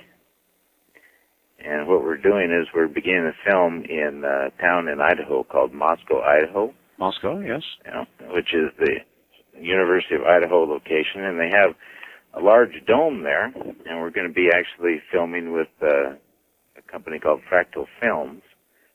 Is Gene Myers going to be involved? Well, Gene is going to be involved somewhat, but he's not actually involved in the movie per se. Mm-hmm. Fractal Films is directed by, or the director is Mark. What is the idea? I mean, are the proceeds going to Space Island? It's part of it's going to Space Island, and also the proceeds are being designed to get people able to participate in the process of building a real space island. Right. Well, of course, that is what Gene Myers is going to do. Well, I look forward to hearing from Gene Myers on that subject. First-time caller line, you're on the air. Hi. Hello. Hello. Is that Bill? Yep. All right. I'm calling about the thing you were talking in Mexico, figuring out why the town sunk in. Do you have your radio on? Oh, yeah, I better turn it down. Better do that. Very confusing. You're going to sound like you don't know what you're talking about. I apologize. That's all right. Now, ask your question again. Okay, you were asking earlier and trying to figure out why that town sunk in Mexico? Yes. The lady described the house as swirling down under the ground and then the ground covering. Okay, there is a geological phenomenon. Yes. That they have underground streams, and those tremors they had, it can cause it because there's clay in the ground. You're describing where I live. We have clay content here, and we have an underground aquifer, the second largest in the U.S. At 30 feet here, you'll hit water. Right. So maybe this is why I'm so scared of this. Okay. Yeah, I heard you say you were afraid of it. Okay, I live along the Rio Grande River. Yes. And they have things where the river dries up, and people take their trucks out and go cross it and everything, and all of a sudden those roundy round swirls come up, and they suck them in. God, that's scary. And it has to do with underground water. Yeah, nothing, thank you. Nothing scares me in the world like the concept of having the ground open and being sucked in and buried alive. Maybe it wouldn't be as bad if you were in your car. Maybe it'd be worse. Have all that oxygen to you'd sit there and turn on your headlights and nothing would happen. There you are, 30 feet underground, waiting for the little air to give way, and that's it. You're buried in your car. Horrible. Absolutely horrible. International line, you are on the air. Hello. Hello, I want to talk to Art. That would be me. Turn your radio off and proceed. Okay, thank you. Turn your radio off. Hi, Art. Yes. I'm calling from Burnaby, BC. Yes, sir. I've seen a lot of stuff in the skies here. I live in a high-rise in Metrotown here in Burnaby. Yes. And I'm facing north towards the mountains. Right. Not too long ago, I saw one of those blue fireballs. My curtains don't cover my entire patio window Yes. to my balcony. So in other words, you see a flash. No, it was a fireball. It had a tail, and it was light blue. Well, it could have been a. I mean, they Actually, I was always. just going to turn off your show and Oh, you mean watch you just? Babylon 5 on You mean you TV. just? Are you saying you just now saw it? No, this was about a month ago. Okay. It was raining out. Yeah, and about alien abductions, it's your government that's abducting people. My government? Yes. How do you know it's not your government? Canadian government wouldn't do that to people. Why not? They're not as evil as your government. What do you mean our government's evil? It is. It's fascist. Fascist? You got two-party state. It's a one-party state masquerading as a two-party state. I don't see any difference between Republicans and Democrats. Yeah, and what about up there in Canada? What's the big difference between your two political parties, huh? We have four. Well, all right. What's the difference between all four of them? They're all pretty socialist. No. Yes. We had Mulrooney, who was good buddies with Reagan. Yeah. Well, that's true. But you don't have them We now. have that free trade agreement. But you don't have them now, do you? What? Mulrooney. Have now who now? He's gone. We have Kretchen. Right. And Mulrooney's gone, right? Yeah. History. Like this call. That was insulting. Very insulting. Anybody know what this is? Guess there's no... The millennium, this millennium. And I wonder what it's going to be like in the next millennium. Probably unbearable. First time caller line, you're on the air. Hi. Hi. Hello. Hi, this is Jim. I'm from Michigan. Hi, Jim. Hi. Your telephone connection is not too good, Jim. Okay. I was calling, you know how you were talking about all these cities that are suing gun manufacturers? Yes. Well, I'm a truck driver, and if my wife gets pregnant in my truck, can I be able to sue the truck manufacturer for building the truck? No, but you might be able to sue the truck manufacturer for 18 years of child support. Yeah, same idea. You know where I'm going. Where are you going? I'm heading home right now. You're headed home now? Yep. Well, give it a try. I mean, there's lawyers out there, they'll take anything. Well, you know what I mean. It's just the same idea, you know, how they're suing the manufacturers for making the gun. No, I fully understand. Go ahead and do it. And when little Mac is about 3 years old, why, he'll never have a problem. Be fixed for life. All right. Take care. Thanks a lot. Why sues the truck manufacturer. His wife gets pregnant in the truck. I suppose it could be the truck's fault, right? All that vibration? I don't know. Wildcard line, you're on the air. Hi.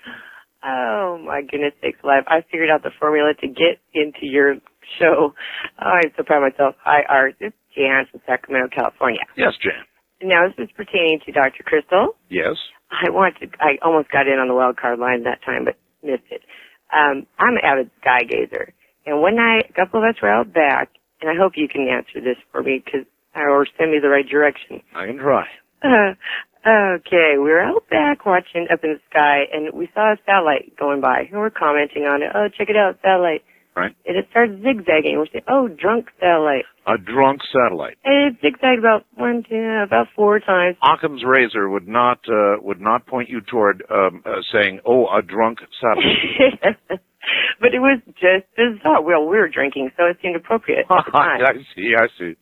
So it zigzagged, and then it shot upwards and left some colored streak of light. I do not recall. It was flashed. Are you sure that it wasn't when you were falling down? It shot upwards. Believe me, there was a pool around it. I would have been soaking wet, and it would have been a whole different story. Another talk show, even. But has anyone seen, is that type of thing that gets reported often, or is that, I mean... Most people who, yes. I mean, we hear a lot of that, but not from people who admit they were imbibing. Because, that usually ruins the story. Most people go, oh, yeah, drunk as a skunk, sure. That's why I wanted to get some validity to it, because I knew there was someone out there who could say, yes, this is true, because everyone who knows me says, oh, well, yeah, Jan, whatever. There's a falling star. You don't see a falling star go from one end of the horizon to the other and disappear before the tree line. Yep. Nope. It's all true. And one more question. This over the bow shot, I remember a long time ago you were speaking about this, and I got in and I asked some really obscure question, and you hung up on me before I could get my real question. And what was your real question? About the over the bow shots. When you're talking about satellites being knocked out by shots over the sun, I can't recall exactly the wording you used. Just the extreme heat, like the licking the earth kind of. Oh, Ed Dame's kill shot and the over the bow shot. Thank you. Yeah, okay. What about it? What is the over the bow shot exactly? I never could get that answer from Well, in naval parlance, over the bow means a warning shot. In other words, if you are at sea and you want to fire a shot across the bow of an enemy to let them know next time it's going right down the mainsail or whatever. I see. So it's preliminary. It's like a warning shot. So that's what that means. I see. Does that help you? Yeah, it did. I could tell you my boyfriend said tonight how sometimes your show is just entertaining, but some nights it makes you scared to go to sleep, and tonight is one of those nights. If I were you, I wouldn't go to sleep. I mean, if you think it's going to be a problem, then it may well be. My God, I've never had so much factual things come from your show, and I say it to somebody else, I say, well, the Bible says that. Oh, my gosh, don't compare this to the Bible. No, but people have confirmed everything that I brought up. And I have I had my mom move some stocks that she had because of the prediction about the stocks and the government bonds going to nothingness in the future. I never made any such prediction. Well, it was something to that effect. Like it's never going to go to nothingness. We have a good, strong economy. Well, this is way back in like a year and a half ago. And if the market keeps going the way it's going right now, the president will be saying that soon. The economy is sound. Well, of course, it's all propaganda, but we won't go. We're not getting into that. But anyhow, no, some things that you predict, the show has had your predictions that have been on. I have told people about, and they have come true, and they believe me now. Mm-hmm. So, they don't think, they sometimes say you're a kook, and I say, you don't listen to them, do you? No. Well, therefore, don't judge. At least you be judged. That's right. So anyway, Art, I'm glad to see you back on the air, and, whenever they say anything like that, throw the Bible at them. All right, I've got to go. Yes, take care. Good night. Good night. East of the Rockies, you're on the air. Hello. Yes, sir. Art? Yes, sir. You say you're looking for truth. I have a question for you. All right. If someone could send you a dream through prayer and fasting, a specific dream, and then that as a bona fides, would you listen to that person on truth? Well, here's the problem with that. Now, you're saying you could send me a dream. I could fast and request God to send you a dream and then discuss truth with you. Right. But if you were to tell me, in essence, what the dream was, which you would have to do to prove it to me, you would be subconsciously suggesting to me that I have this dream. So when I have the dream, how would I know that you didn't simply subconsciously suggest it to me? Okay. And it didn't come from God at all? That's fair, and here's my answer. Okay. You'll have a specific dream about a man dressed a certain way, and in his hand he'll have a certain thing. You'll get on the air after you've had that dream several times and call for this man who's dressed a certain way. Yes. I'll then call you back and tell you what the man was wearing, what he had in his hand, and what he said to you in the dream. Then will you listen? Yeah. Okay. That's impressive. You've got 2.5 months. To live or to dream? No, 2.5 months. Within that time period, that'll give me time. I see. To purify and fast and pray. Because if you are really interested in truth, brother, you're in a position to lead a lot of people. Well, have at it. Okay. All right. Have at it. Yep. See you later.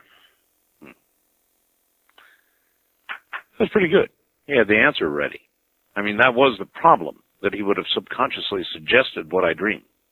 But he only told me it's like ripping a $100 bill in half, right? Pretty good. We'll see. West of the Rockies, you're on the air. Hello. Oh, let me get the radio. Yes. Found it. Good. Mark here. Yeah, I got some answers for you. To questions that you've asked and nobody's ever given you a satisfactory answer. Well, give me the question first. Okay, first, your question that you like to ask Christians of what's going to happen to all these people that never heard of Christ. Well, yeah, I mean, the Christians are always saying they're doomed. Well, that's not quite what the Bible says. I know you say you've read the Bible cover to cover. I've spent many tens of thousands of hours, and that sounds like a big number, but I kind of worked it out one day just to see what it was, and it was multiple tens of thousands of hours in studying the Bible. Mm-hmm. And same thing's going to happen to everybody. Yeah, simple as that. The Bible flat out says that Christ died for the sins of the world, not for the sins of an elite group of individuals. I thought it was the sins of man. Well, of mankind. I realize I only read it once, but it was man, not the world, right? Well, of mankind. The term the world is speaking of all the people of the world. Mankind, yes. Yeah. Mm-hmm. Right, yes, but there are certain religions that nevertheless interpret all of this to mean that those who do not have the word are cooked. Right. That's not what it says, though. Literally. But that's not really what well, I know, but that's what they teach. What you have here is perjuration through purgation. Okay. The Bible has been, in essence... Look, you're preaching to the choir here. I mean, I'm with you. I think that it's a bunch of baloney, and if there is saving to be going on, it's good for everybody. So I'm with you. Okay, well, here's another one. Another one, yes. Okay, you've asked what happened, or what took place right before the Big Bang. That's right. Simply... now, the Bible does not cover that. Yes, it does, in essence. Where? How about John? The book of John, right at the very beginning. Genesis. Let's begin with Genesis. Genesis isn't the beginning of time. Well... The book of John starts with the beginning of time, not Genesis. Genesis starts with the recreation. Because what it says is in the beginning, in Genesis, in the beginning, God created the heaven and the earth. That's right. And the earth became... the word there, it could be translated either became or was, and everybody likes to use was, but you have to go with became, tohu and bohu, which means desolate and in confusion. And God said, I am not the creator of confusion.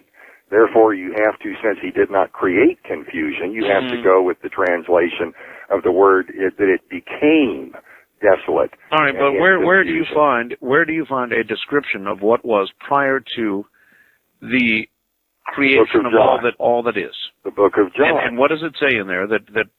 Okay, it starts out with in the beginning was the word, which by the way means frequency modulator. Say, and that was Christ's original. What do you mean it means frequency modulator? It's given as a title. God always... see, now you're beginning, now you're putting interpretations on it. Not really. Yes, really. The word could be... Pretty much everybody accepts. The word could be frequency modulated or amplitude modulated. Or even frequency shift keyed. Well, can I complete what I was trying to say? Then you'll understand it. Yeah, go. Okay, now I'm sure you're aware that the Bible says that Christ spoke everything into existence. See? That's why he was called the Word, the speaker, in other words, yes. or in modern day language, frequency modulator.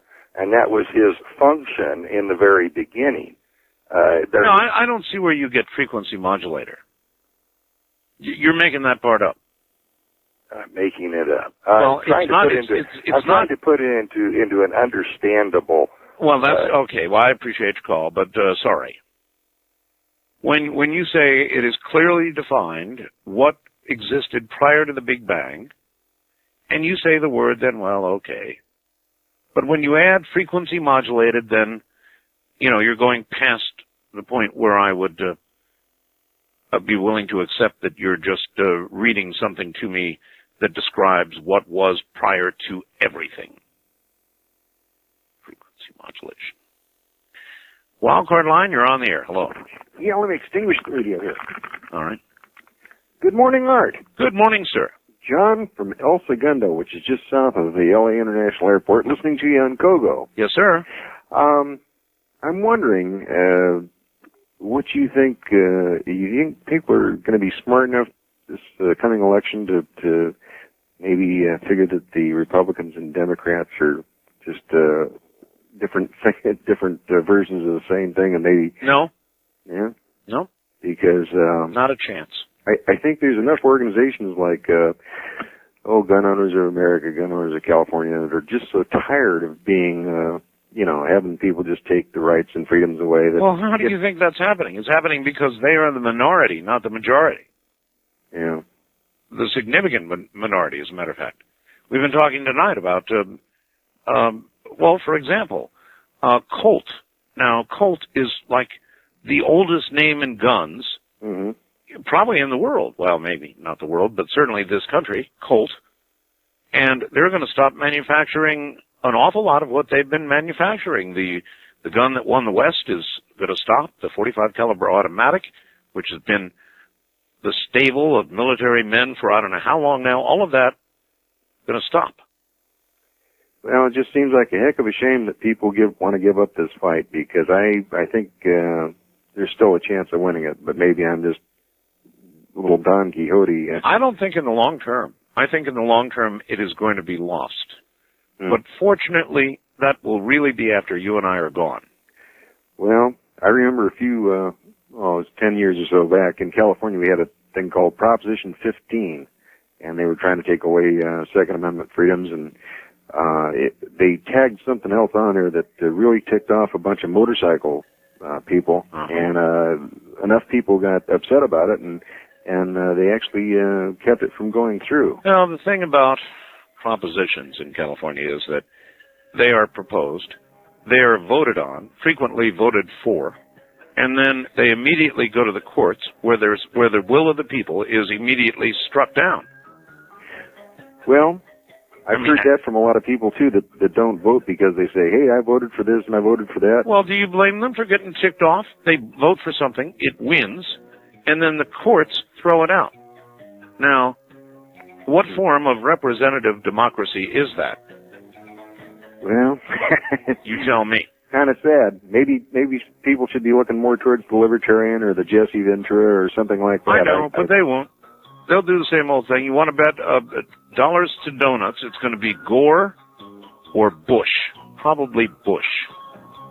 Hey, say good night. Show's over. Good night. Insomniacs everywhere. All right. Richard C. Hoagland and Tom Van Flanderen tomorrow night. Good night.